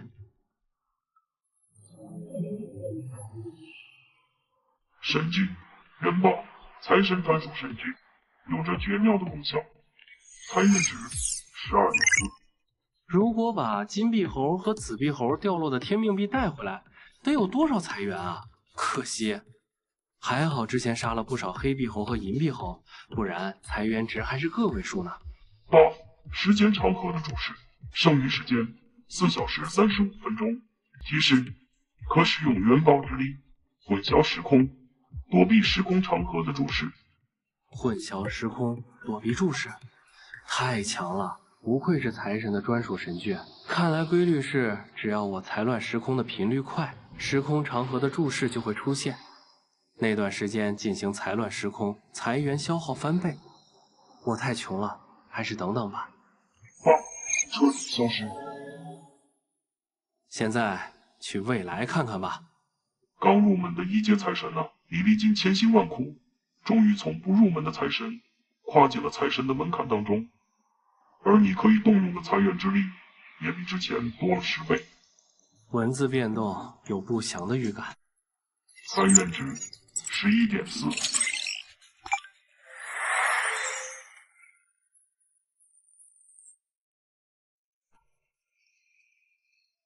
可动用财源之力增长了10倍，意思是消耗增加了10倍。一阶财神的消耗是0阶的10倍。1个亿，10个亿，这自己还能玩得起吗？我以为多少没那么穷了，这样一计算，发现自己更穷了。果然，时空长河的注释是最恶毒的一种诅咒。0阶财神才是福利局啊！以后每次跨越时空都要好好琢磨，争取收益最大化。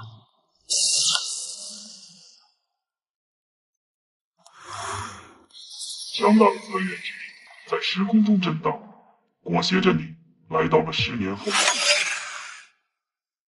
新手上路的财神啊，这次你的位置发生了偏移，你来到了10年后的帝都。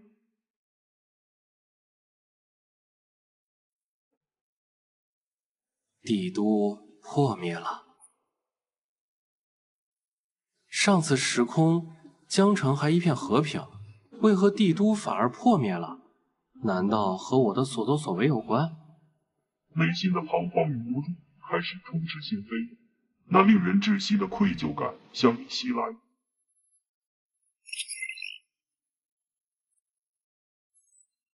请选择方向：一、东南方向，入口方向；二、东北方向，异常安静；三、西南方向，人类足迹；四、西北方向，植物残存。西南方向，西南方向有人类足迹，或许能找到有用信息。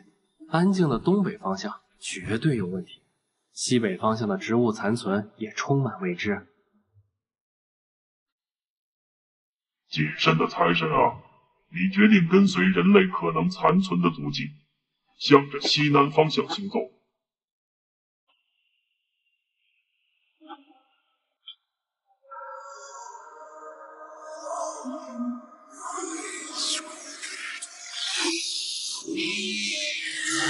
虫子，巨木堡垒。自己和对方差距太大，不能硬拼。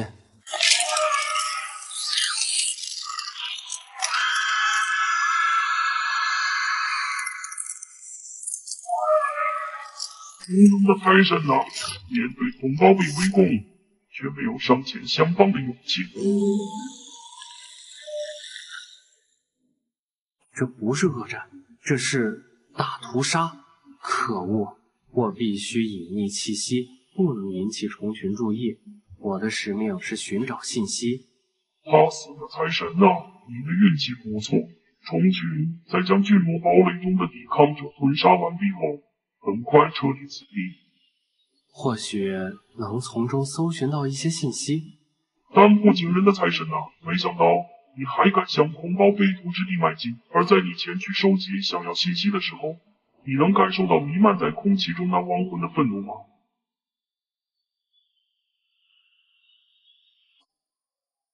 才乱时空的旁白，这语气有点阴阳怪气。不过躲藏起来没有出手，确实可以归类到怯懦。你仔细的收拾残存物品，从抵抗者的包裹中找到一本破旧的笔记，纸质笔记本。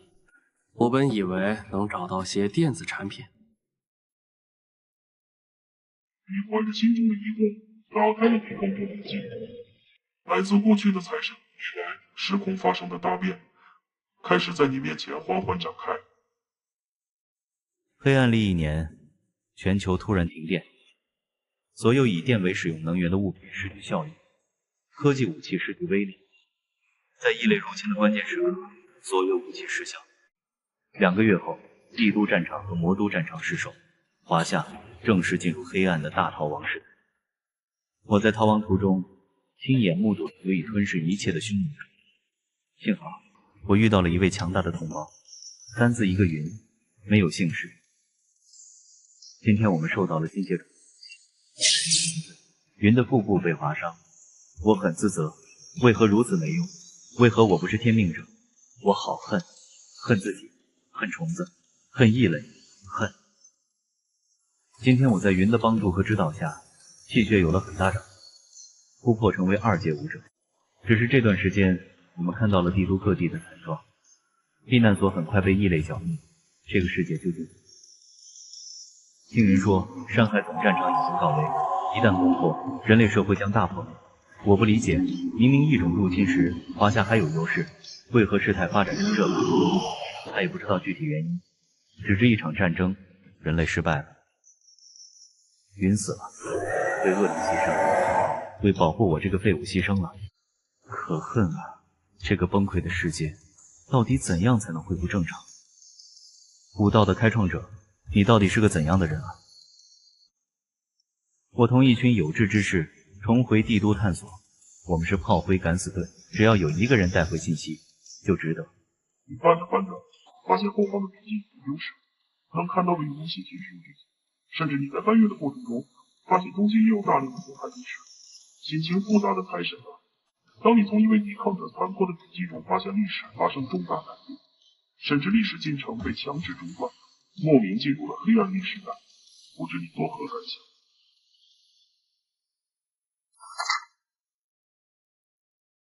黑暗历大逃亡时代，电子能源失效，武器失效，帝都和魔都战场沦陷，山海总战场告危，异类入侵屠戮帝都，到底发生什么事儿了？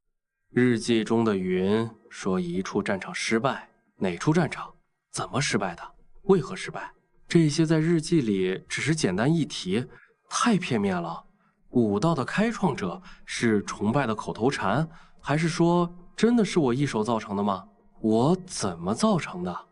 武道没怎么发展，上线3阶，对比天命者还是太弱小了。我如果死得很早，要怎么对这个世界造成这种影响，让世界陷入崩溃边缘，华夏彻底失守？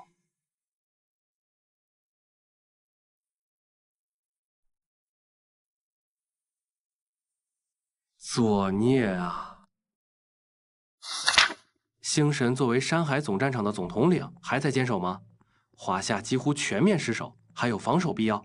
不行，华夏顶尖战力就该先退回来，组建庇护所，保留火种。总战场的人会想不到这些，没有回来，肯定有更严峻的原因。人类在和哪些异类战争？虫子模样的异类是其中一种。他们来自哪里？规则使境，我现在能做什么？武道功法改善，上限提升是好事，但封神，如果封神是内奸，我确定他会坑杀我，我肯定会动手。但他的死会造成华夏这么大的变动吗？如果封神不死，华夏只是有危险；但封神死的话，整个华夏可能都要完犊子。具体情况还是继续看看吧。颓然的财神啊！你在知晓华夏如今面临的局面后，心如火焚，迫切的想要找寻到更多的信息。除了一些吃的和一张收回地图外，再没有其他信息收获。但你也很清楚，帝都沦陷，惨遭屠戮。这边除了人类后方派出的敢死队之外，几乎不可能存在其他的人类生命。接下来的路程，你要如何安排？一，在帝都附近寻找其他的敢死小队。通过这些敢死小队来搜寻未来时空的信息。2. 根据地图指引的方向，前往后方的人类避难所，探寻自己想要的信息。我选择第2个。胆小的财神啊，你认为帝都沦陷之地太过危险，随时都有可能碰到凶恶的虫群，于是你决定根据地图的指引，前往后方的人类避难所。不过现在，你所面临的最大危险，就是要如何走出这危险重重的地图区。并且你好像是个路痴，难以想象一份通往全国的详细地图摆在你的面前，你这位跨越古今的财神竟然无法分清地图上标记的方向。没有办法，你只能根据自己的感觉，跟随地图行走中。未来的世界电能丧失，电子设备都成了废铁，失去电子科技，人类文明一下子倒退了许多年。日记中的黑暗时代究竟对应着哪一年？夜马缺失，没有具体时间，甚至不知道是哪方战场失守导致的电源失效。在这种大事上胡乱提醒，是要出大问题的。孤独的财神啊，你在逃离帝都的时候，你遇到了3只外出觅食的飞虫。飞虫发现了你，并向你发动。你在逃窜的过程中，发现飞虫并不是你的对手，你向飞虫发起攻击。击杀了3头飞虫，你动用财神神功，将3头飞虫的尸体火速炼化。啥意思？我在未来时空还能通过炼化来得到财源值？若如此，那简直就太棒了！以后不用太担心财乱时空的消耗了，或许可以通过这种方式填补回来。虽说3头飞虫炼化后得到的财源值很少，换算成钱财只有1000块钱。但说到底，这1000块相当于白嫖啊！未来时空的异类数量多到令人发指，虫潮汹涌。我在为未来的同胞解决敌人的同时，还能有所收获，何乐而不为？就是不知道未来时空的山脉可以炼化吗？如果可以的话，每次去未来时空都炼化一下，那简直要发了。这个想法很大概率是空想。但总体而言是个好消息。其实我对财乱时空的收入没有太高的要求，只要能回本，那就万事大吉。才乱时空回本意味着什么？意味着白嫖。白嫖的快乐超越一切。贪婪的财神啊，你在小试牛刀，发现可以炼化飞虫后，非常兴奋。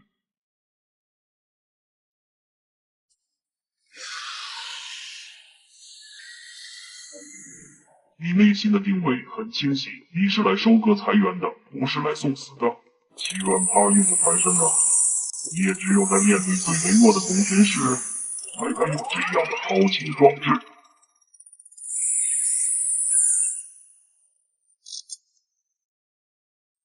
这些文字千篇一律，都是在说明自己未来，在引诱杀戮飞虫。一只飞虫1000块，白嫖是开心，但自己花费了1000万开启才乱时空，最重要的任务是找寻人类抵抗基地，将武道革新信息带回。这点收益太低了，根本不能回本，1万头飞虫才能回本，这还仅仅是回本而已。而且身处沦陷区域，强大的虫群比比皆是，迟早会被发现。哈哈哈哈！听说财神到了，在哪儿呢？进来吧。不错不错，有了你，我想组织内应该不会再缺钱了。在任何民间传说当中，财神可都是无尽财富的象征啊。忘了自我介绍了，我是斗神，战斗的斗。我刚从使境中回来，知道组织又收纳新的成员，就连忙赶回来了。怎样，今晚要不要聚个餐？我们去喝点。斗神大哥，我不太会喝酒。哎，世上哪有人不会喝酒？喝着喝着就会了。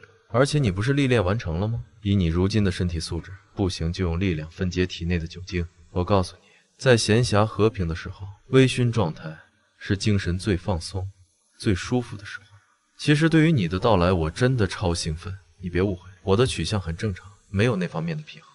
你看，戏神老爷子不爱喝酒，每天只想鼓捣他的戏剧理论与试验，一聊起来就是戏剧什么的。偶尔说个电影，还是几十年前的老电影，你还没有体验过，等以后体验体验，你就懂了。封神吧，那还是个小娃子。我虽然喜欢喝酒，但我也不能带坏小学生，你说是吧？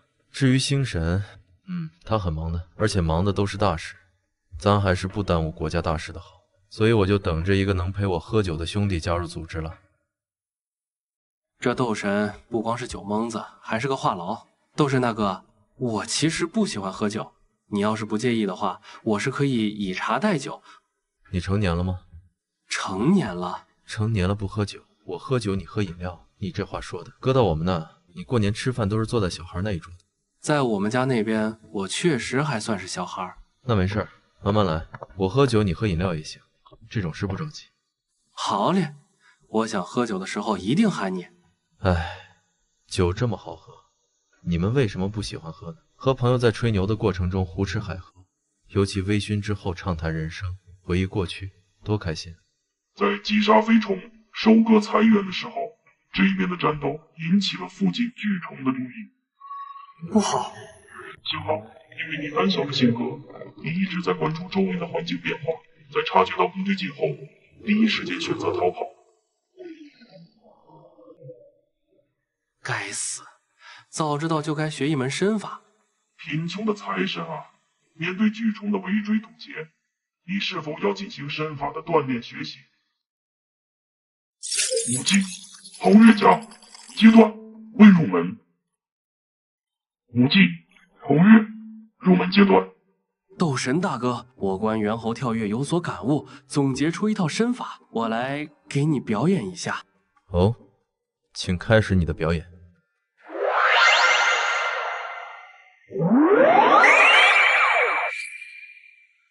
有点意思，这身法中的能量波动，来自过去时空的财神，冥冥之中，来自时空的力量作用在你身上，你的悔恨得到了有效的解决。皓月武技的记忆在你脑海中回荡。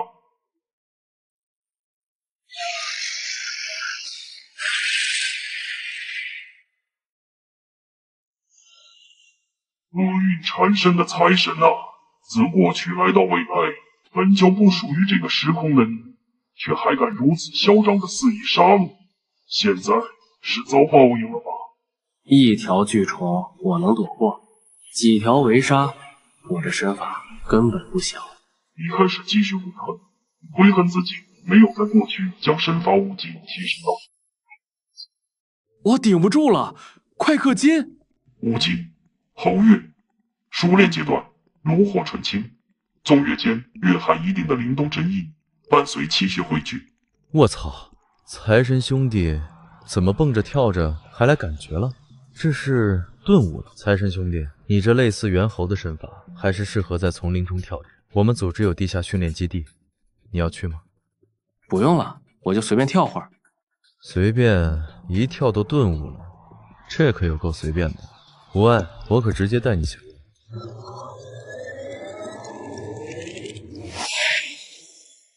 在丛林当中才是你这套身法的天地，这里有全程记录，你跳完可以复盘。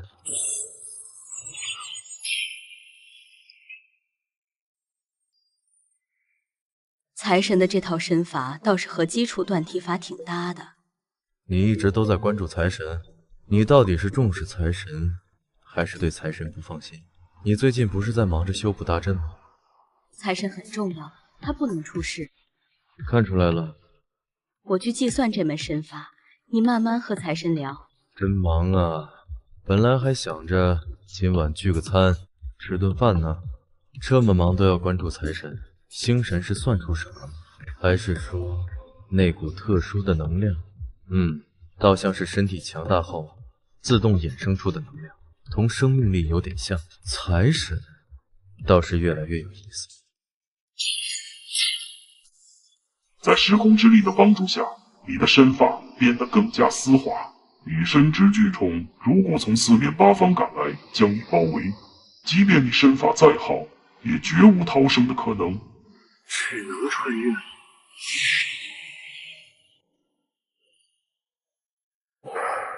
懵逼的财神啊，你逃出狼窝，又入虎穴，并且这阴森诡异之地。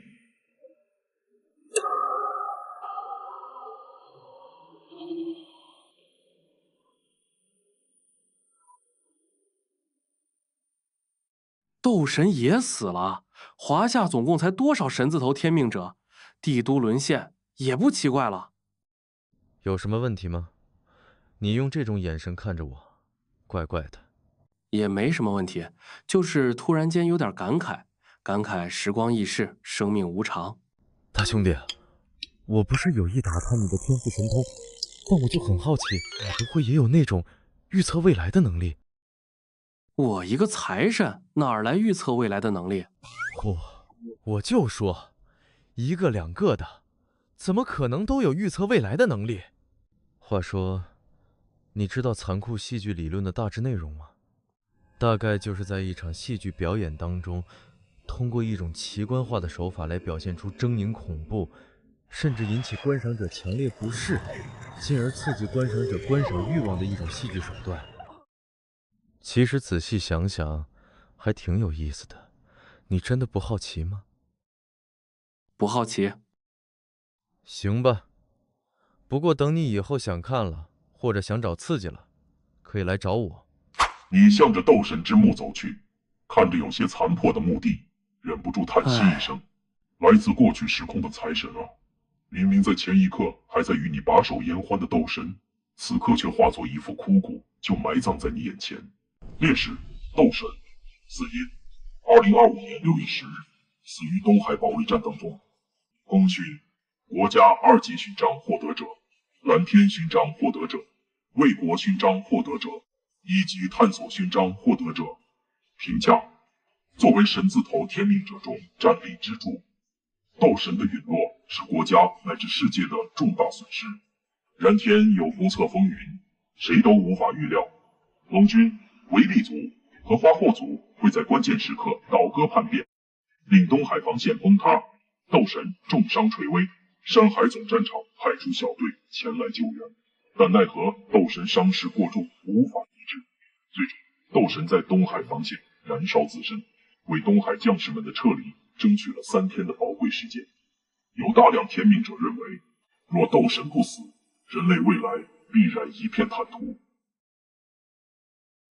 斗神大哥，我能问你一件事吗？假如未来发生大型战争，你会在战场上信任异族盟友吗？在战场上，作为盟友，作为战友，我自当放心将后背交付对方。即便盟友是异族，既然肩并肩站在一起，我就会相信对方。当然，若不相信，我绝不会让对方成为盟友。将背后交付不能信任之人，那对己方所有人都是灾难。而且财神，你口中的异族应该是规则史境中的生物吧？虽然大部分史境生物对天命者有敌意，但万事没有绝对，一些史境生物对我们有善意。我在史境探索时，还认识一些史境生灵当朋友，有时还会找他们喝酒，他们也的确给过我一些帮助。非我族类，其心必异这句话，我其实不赞同。万事万物不能用太过绝对的观点去看，任何观点都要把握一个度。斗神说的很理智，但未来的他被异族盟友反叛，身死道消，这是事实。非我族类，其心必异，这句古训或许是对的。关系最好的就是维利族的菲斯和花霍族兰心了，我们三个一见如故，甚至还结拜了。我也经常去他们族群内做客。维利族性格豪放，花霍族心思细腻，喜欢浪漫，他们都非常喜欢自然，热爱和平。有机会的话，我带你去见识一下。这两位可是我的挚友亲朋啊！破案了，维利族、花霍族，未来的东海保卫战中，就是这两个族群被刺，还都是斗神的朋友，甚至结拜了。这要怎么说？今天才认识，怎么开口？斗神大哥，我首先声明，我并没有挑拨你们朋友之间的关系，但我觉着吧……安了安了，不过既然兄弟你都提醒我了，我以后就再注意一下。这种嘴脸，这种说话说到一半突然沉默的语气状态，我可太熟悉了。星神也这样，看来这位财神也有和占卜、时间和命运挂钩的能力啊。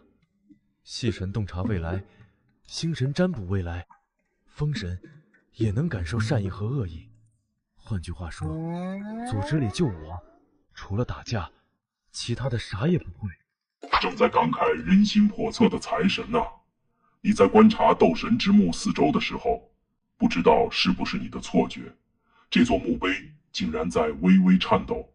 斗神不会是诈尸成精了吧？可他不是燃烧一切去抵挡敌人了吗？连个骨灰都不会有，即便有骨灰残存，灵魂也早就魂飞魄散了。茫然的财神啊，你看着墓碑震动的频率越来越快，幅度越来越大，周围诡异的声音此起彼伏，心中也逐渐发毛。在这荒芜之地，不会真的有亡灵出没吧？如果必定要死，那我也一定要在死前看看击杀我的凶手，然后看看能不能在过去时空将这个仇给提前报了。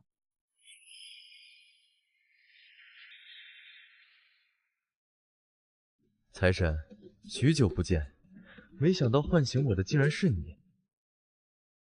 你的神通别有天地，死后还能再度归来。这家伙是鬼魂，怎么有点像斗神？您是斗神？哈哈哈。财神兄弟，咋了？好端端的，怎么开始打量起我？没事儿，你接着说。当时惊险的很，我告诉你，要不是我脑袋反应快，用嘴炮强行改变了。庸碌的财神啊！你在确定斗神的真实身份后，开始同对方仔细交谈起来。时间紧迫，我得问清死因。斗神前辈，我想问问我的死因。来自过去时空的财神啊，你的一些话语引起了斗神残念的怀疑。现在，请你做出选择：一，告诉斗神你来自过去时空，如今正处于组织内部，和过去时空的斗神在聊天扯淡；二，向斗神隐瞒真实情况；三，编纂一个事实。未来时空可以改变，斗神知道真相也无妨。最坏的情况他是内奸，那就花费财源召回，这笔买卖值。你向斗神讲述了以前发生的事。哈哈哈哈哈哈！财神，你死于23年8月13日，帝都02号史境爆发，被鬼乱王一抓斩杀。23年4月18号，帝都05号使境暴动，星神前去镇压。5月2号，广深07号使境震荡，我前去镇压。6月12号，星神回归。第二天，帝都01号使境暴动，系神、星神前去镇压。7月15号，魔都08号使境震荡，风神前去镇压。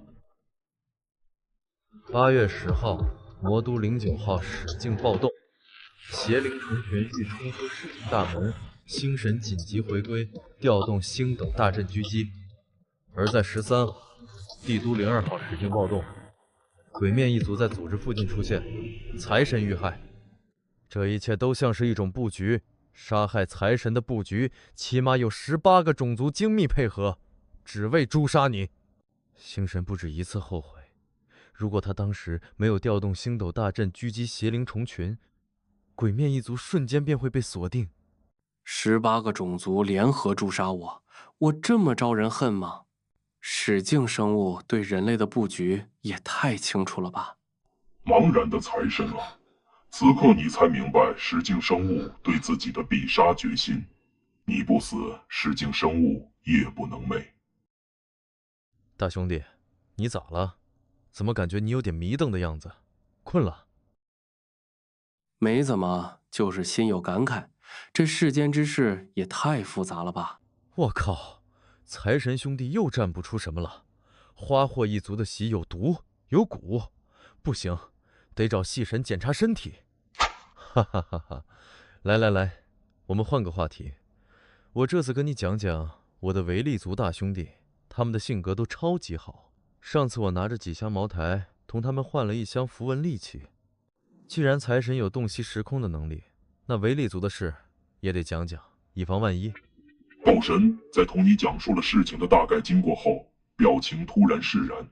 原来你在死之前曾应斗神之邀，同斗神一起外出喝酒找乐子，在醉酒状态下，你晕晕乎乎的。同斗神说，若未来有朝一日你死得很蹊跷，很诡异，不管证据是否指向封神，都一定和封神有关。于是，在你死后，也就是23年10月，他和星神确定有内奸传递消息的事实后，他于郊区外将封神诛杀。思绪混乱的财神啊，斗神残念向你发问：你是否要告诉他真相？一、告诉他真相，让他知晓你对封神的猜测；二、隐瞒真相，随意编织一个封神叛逆的谎言。唉，旁白竟然让我选择，难道封神并不是内奸？我靠，维利族那群糙老爷们也有问题，烈酒里有毒，不行，得去找系神和星神检查身体。封神可以洞察善恶，唉，若封神不死，包藏祸心的维利族和花霍族绝对会被揪出来。这么重的叹息声，暗示已经这么明显了吗？维利族究竟对我做了什么？我有事先走。斗神怎么一副出大事的样子？怎么了？诚实的财神啊，你将原原本本的情况都告诉了斗神残念，没有一丝隐瞒。封神的行事风格的确有些问题，再配合你多次的诡异死亡，你判断封神是内奸也是极为正常的。但是否还有其他的判断依据？毕竟使境生物对你的执念有目共睹。财神，你来自过去时空，于你而言，这只是一次时空之旅，你并不在乎这一次时空的毁灭，因为你的时空还有无限的未来。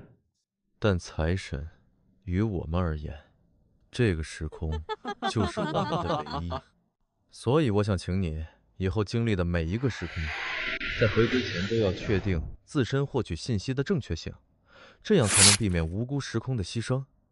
在未来的时空旅途中，万望你能记住我今日的话。我有推倒重来的能力，但未来时空的人们只有这一次机会。我的每一次时空穿梭都会有一条时间线被放弃，大量的生灵失去生命。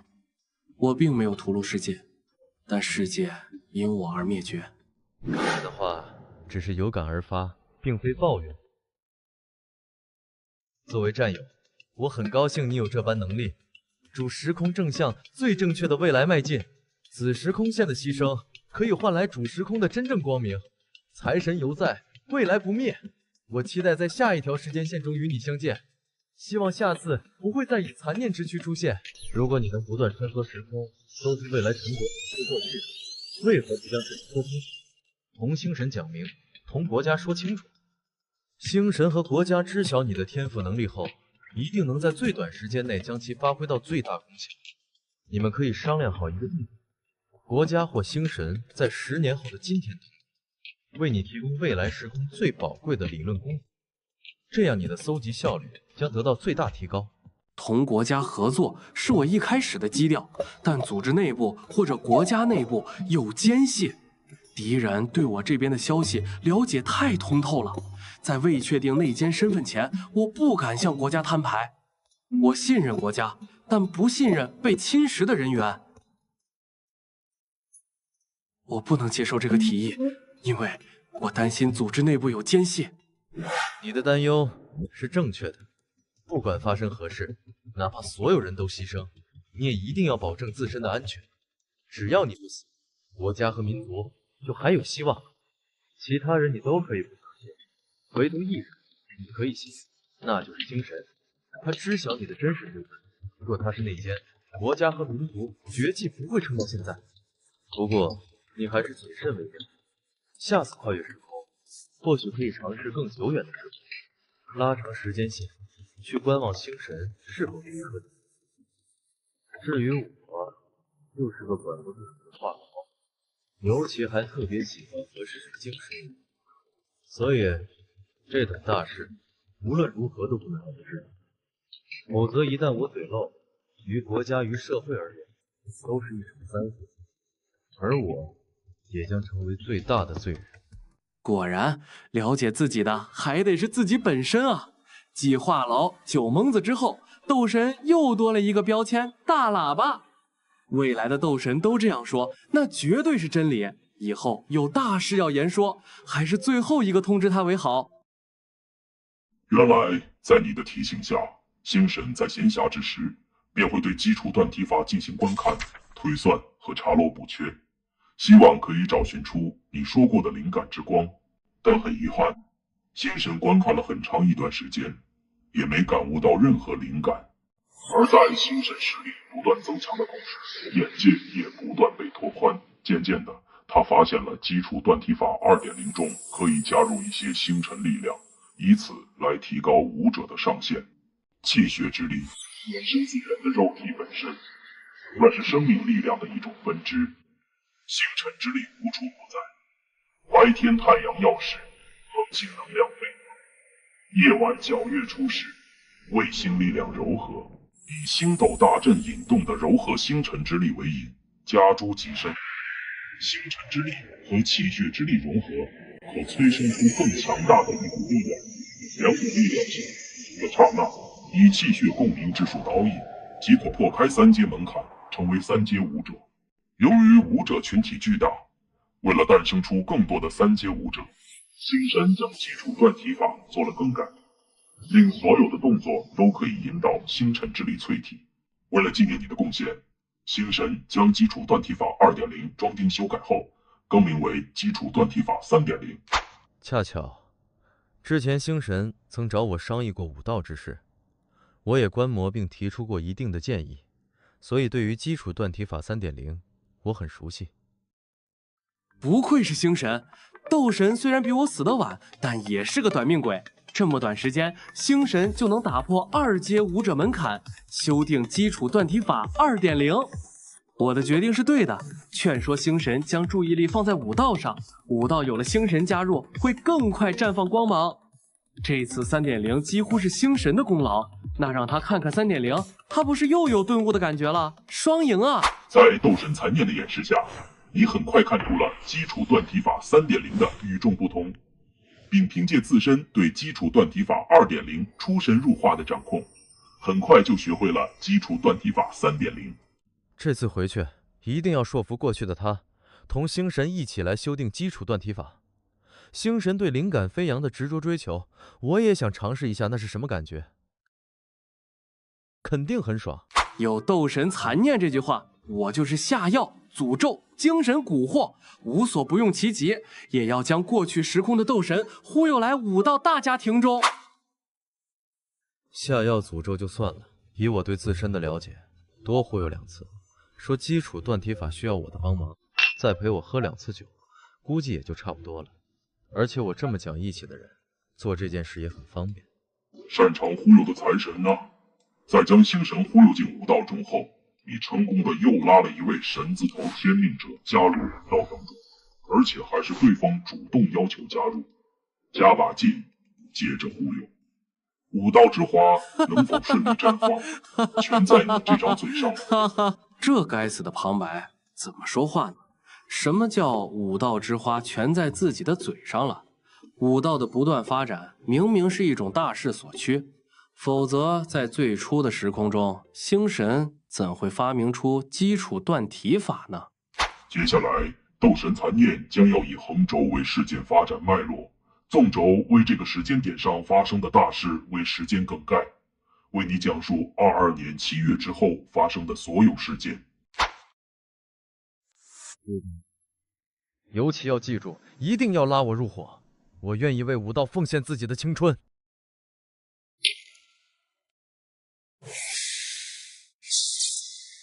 你死了，来自过去时空的财神呐！此时的时空长河敏锐地察觉到你不属于当前时空，拒绝接受你的灵魂，并对你的灵魂和真灵进行驱逐。这结束的速度，死亡的方式也太儿戏了吧！不过自己什么都对斗神残念说的话，那斗神残念应该是考虑到自己落到敌人手中，需要同等价值的财源进行强制召回，为了替自己省钱，一巴掌干掉了自己。在知道自己无法逃离的情况下，这般果断的做法的确是最合适的。最重要的是，敌人恐怕也没想到。其实斗神残念的话倒是给我提了醒，确实，现实世界当中，为了保证自己的安全，不能这般信任他人，否则一旦出现问题，自己无法承担其后果。但可以在财乱时空的那条时间线中去试探一波星神。对啊，之前自己怎么没想到呢？只想着付出双倍的财源去试探风神，为何不直接试探星神？星神可比风神重要太多了。只要确认星神不是内奸，那自己不就有可以相信的人了吗？斗神粗犷的面具下有着一副清秀的脸庞，大大咧咧的人设下藏着一颗细腻的心啊！这种人会是管不住嘴的话痨吗？在找寻到自己未来的方向，并且能以最快方式确定战友后，突然觉得未来并非是黑暗一片，我的手中掌握着未来。财神，你现在有事忙吗？不忙的话，上来一下，有件事需要你的参与。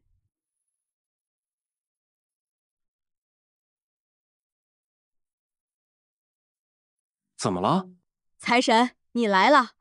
斗神刚才来检查身体，系神查出他会阴穴藏有一枚精神蛊种，花霍族的手法。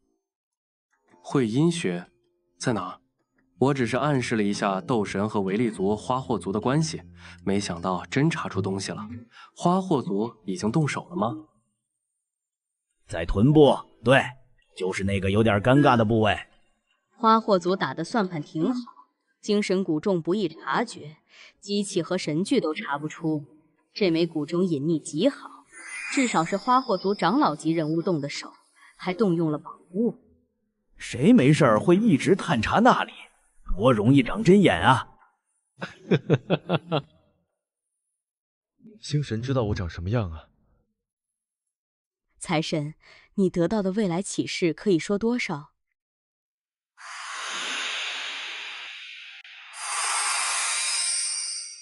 我运用星辰占卜得到未来启示，花霍族可信。现在再说可信，有点荒谬了。所以只剩一个结果。花霍族那边有妨碍星辰占卜的东西，这件事也给我提了个醒。以后面对使境生灵，我尽量不去占卜，占卜到假信息还不如没有。其实倒也不用这般灰心，对方可以影响星辰占卜的话，你把结果当成反面结果来看不就行了？星辰占卜是星象分支，放弃太可惜，只要方法得当，没什么不能用的。确实，但问题是对方一直干扰我，给我假信息。若信息时真时假，太考验判断力和运气了。生死攸关时，我不会去赌，毕竟我较为愚笨，脑子没有很聪明。凡尔赛，星神说自己脑子不聪明。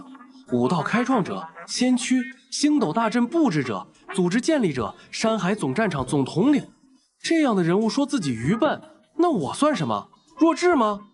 财神，你从我身上看到的未来能说多少？我看到了，在未来的战争中，维利族和花霍族在关键时刻对你动手。从精神古种上，我猜出来了，未来花霍族迟早会对我动手。你身受重伤，无法逃离，自知必死的情况下燃烧自身，为大军的撤退。财神，你说的这么详细，没问题吗？未来变化无穷，不可捉摸，星辰占卜也只得模糊答案。他说的太直白，难道不怕天机反噬吗？没吐血，气息稳定，并无反噬迹象。微风告诉我，财神大哥内心毫无波动，所以不存在受到反噬强撑的情况。看来是我的思想狭隘了。好了，你如果觉得没问题，可以继续说。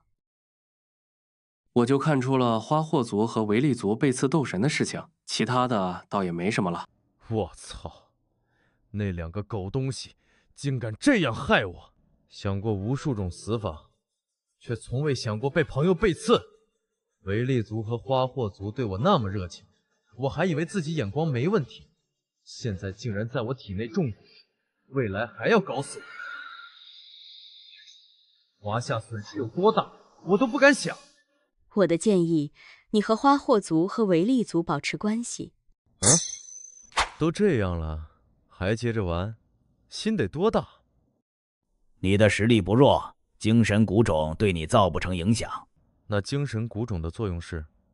以你为辐射核心，改变你周围普通人的思维模式。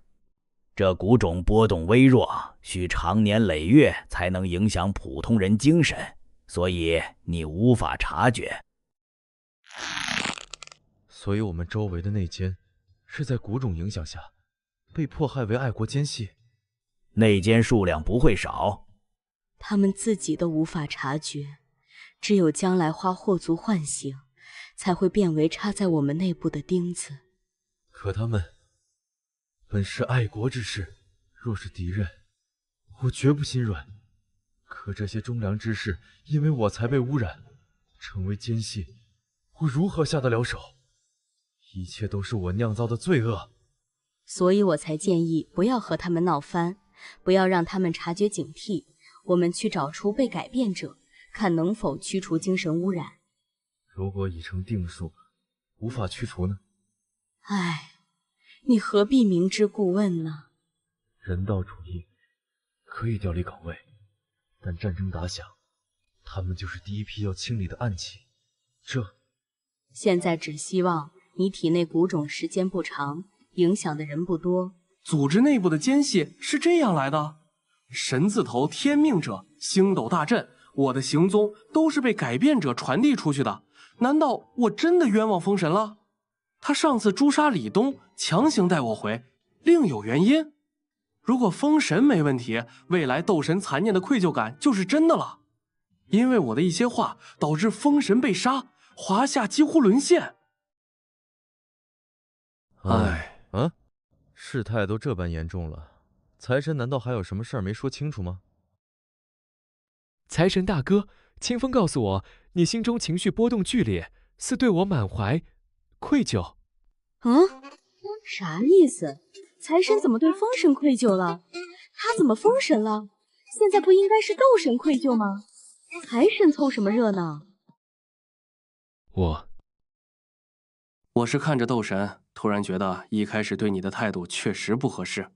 我的情绪变化，风神都能感觉到，有点尴尬，得找个东西遮掩。小风啊，别闲聊了，作业做完还有赌注呢。我又想到个好玩的东西，你肯定喜欢。窦娥冤，封神的确很冤，不是内奸，却被我误认为是内奸，甚至在某个时间线被斗神诛杀。戏神是用戏剧来提示我吗？窦娥冤的3桩誓言，难道对应着东海保卫战失败、斗神陨落和华夏沦陷？看来我得好好了解戏剧了。趁大家都在，我想商量一件事。财神需要大量钱财支持，我想将组织内部资金交由他保管，各位有异议吗？我没意见。财神管钱，天经地义。财神加入组织，掌控资金是正常之事，难道还要我们管不成？我能问个问题吗？当然可以。神话里财神都很有钱，那财神大哥管钱后，我们是不是就不缺钱了，可以随便花了？其实不能这么说，神话里财神掌握万千财宝，随便变钱都是骗人的，起码现在还办不到。我虽为财神，但并不是很有钱。你这个并不是很有钱是什么意思？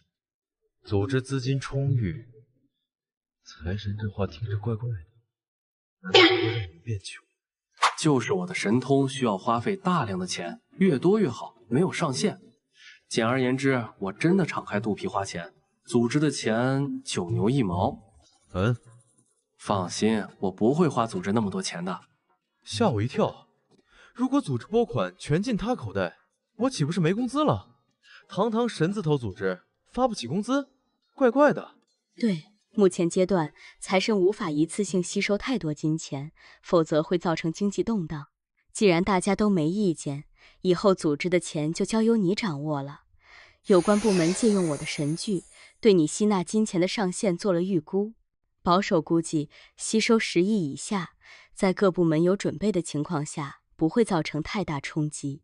但为了以防万一，你当着我们的面先吸收5个亿吧，现金或银行内部吸收都行。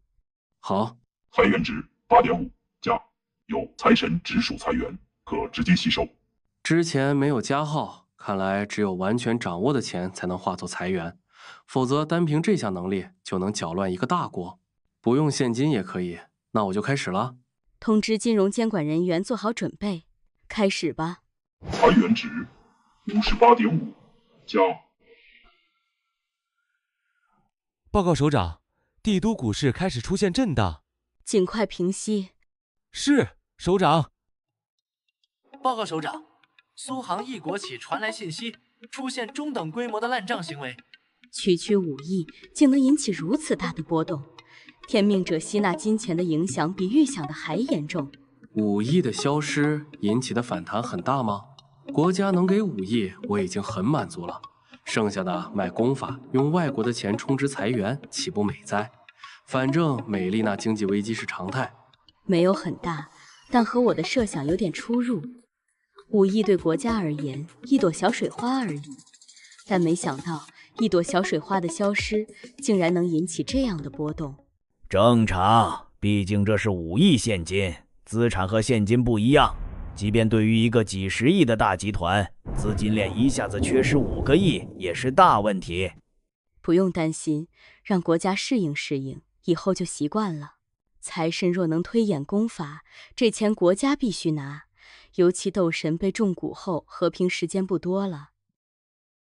基础断体法的售卖也已经准备了，不过你得抽时间录个视频，向国际朋友展示潜力。视频？当然。得让人家好好看看，人家才会掏钱来买，而且也只有他们主动来买，价格方面才好谈。对了，说起基础断体法，我又有了新的感悟。怎么样，改变大吗？正常操作，财神吸收了5个亿，推演出新功法也很正常。应该还行。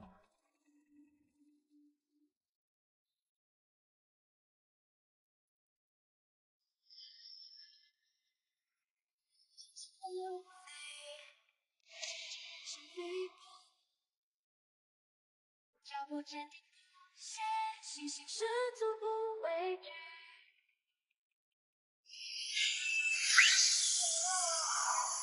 谁的追求？信心十足的我说。同天命者升级的感觉完全不一样。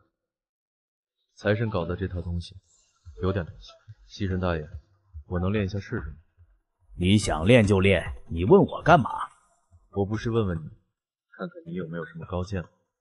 练吧，对于财神的这门功法，我没有什么想说的。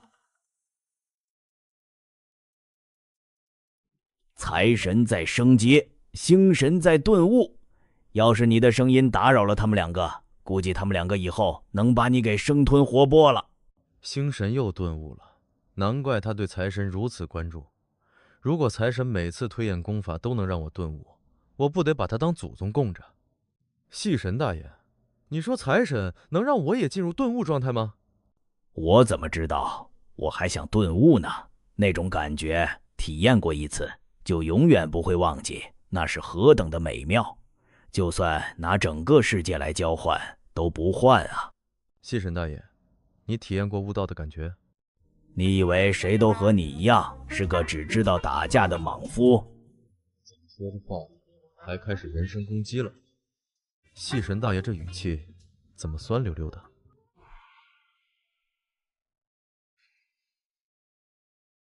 财神，你推演基础断体法时能选择方向吗？我无法决定方向，只能说你越关注基础断体法，下次推演出的就越向星辰方面靠拢。好，那我明白了。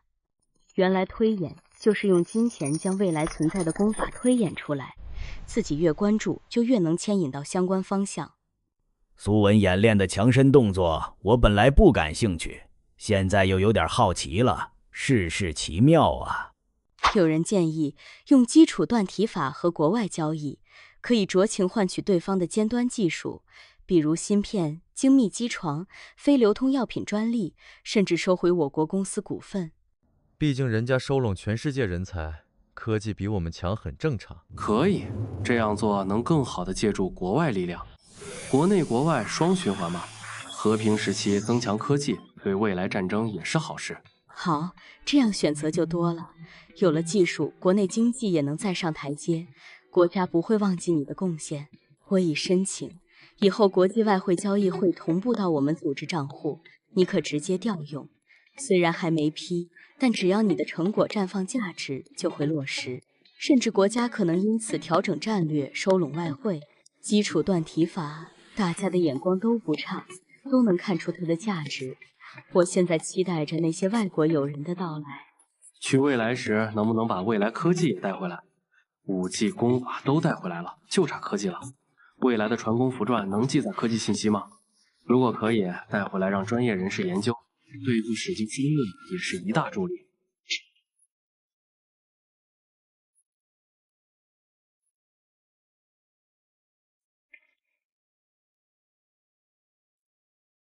2天后要下规则实境，必须在此之前完成学业，否则回来任务堆积如山。现在一举一动已能影响未来大势走向，世事无常。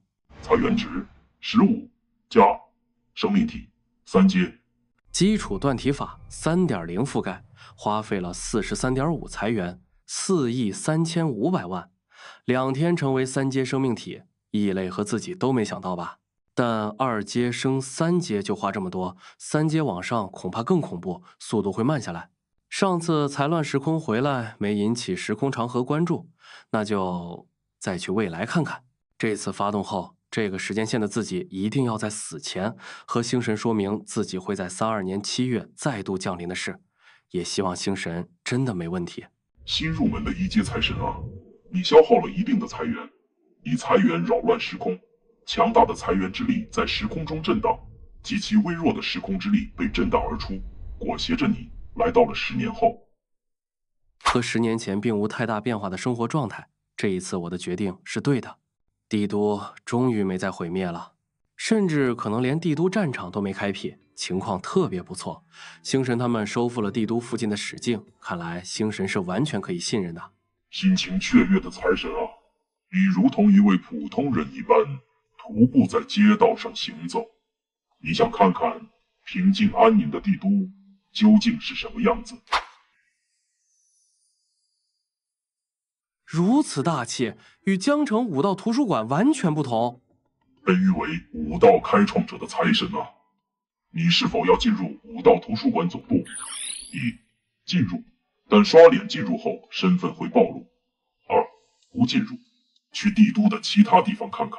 谨慎为上，先在帝都瞅瞅，之后再进入。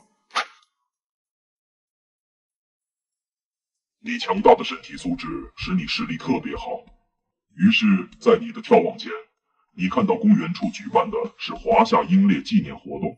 英烈纪念活动，凭借多次死亡的预感，我感觉可能会有我的身影。之前只是自己祭奠，现在有这么多未来人陪着我一起祭奠，倒是一次不错的体验。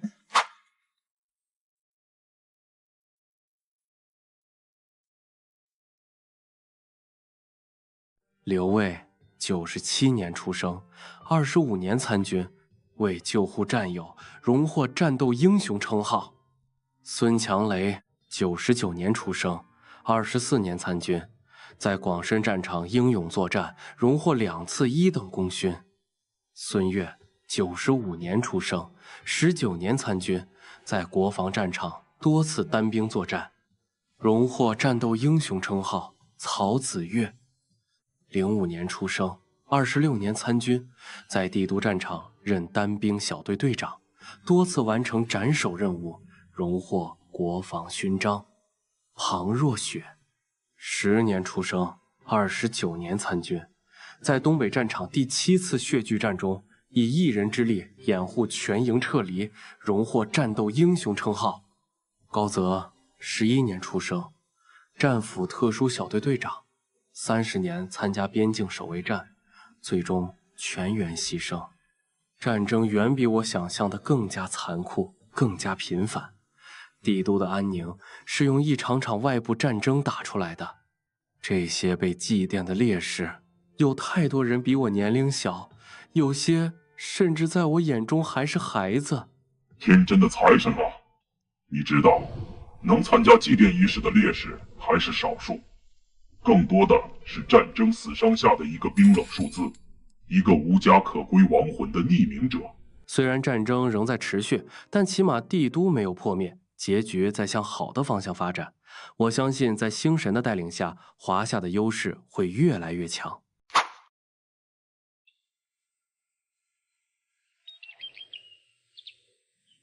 我没钱，去旁边瞅瞅有没有花朵。花朵并非售卖，而是免费领取，这是对英雄的尊重。星神死了？尽管我不想承认，但这熟悉的感觉，我选择相信的战友已然陨落，这完全超出了我的预料。前几次时间线中活得好好的星神，这次竟然死了。无能为力的财神啊！图闻星神噩耗，战友的陨落让你茫然，不知此刻的你有何打算？星神死了？这什么操作？我、斗神、风神都死过，现在轮到星神了，下次是不是系神大爷？星神知道我10年后会降临，不应该忍辱负重等着我吗？怎么就死了？平常时间线都没死，这次却死了。难道正是因为他得知我10年后降临，才会因此身死道消？在1年，国家英烈人物评价委员会主席徐慕云称，若星神仅如此，还不足以被推上神坛。24年1月18日，边防线49处，实境联合进攻，边境震荡，顶尖异类潜入，承受星斗反噬，拼着神魂俱灭，将财神于万众之下残忍杀害。1月19日，星神从总战场归来，参与财神葬礼。1月20日，星神出关，性情大变。他只身闯入边境线36号史境拉伊族区域内，漫天星辰之力降临，对拉伊族展开无差别屠杀。3月15日，边境线36号史境毁灭，拉伊族被灭，举世震惊。4月18日，财神陨落第3个月，星神孤身前往边境线08号史境火树族区域中，星辰之力覆盖火树族族地，08号史境破灭。5月28日，星神毁灭边境线06号史境。6月30日，星神毁灭边境线14号时境；7月5日，星神毁灭边境线35号时境；7月17日，星神毁灭边境线01号时境；8月1日，星神毁灭边境线02号时境、04号时境和49号时境。3座时境在短短1天内毁灭，举世震惊。星神的疯狂报复引来几乎所有失境生灵的抵制和恐惧，甚至国家内部也有天命者排斥，认为他已经疯狂。5日后，异类强者来袭，星神诛杀43位皇阶异类，5位皇阶异类，并覆灭9座参战规模最大的规则时境。然而，星神喋血当场，星光熄灭。但在陨落的最后一刻，星神以残魂引动星辰，回馈星斗大阵。研究星神的学者一度认为，财神和星神之间的感情超出所有人的预料和想象。也有人认为，就是星神惨无人道的大屠杀，才导致异类进攻的疯狂。31年的评选中，委员会认为星神无愧神之名，也是当代华夏发展史中第1位载入史册的历史伟人。星神，他为了我，竟然……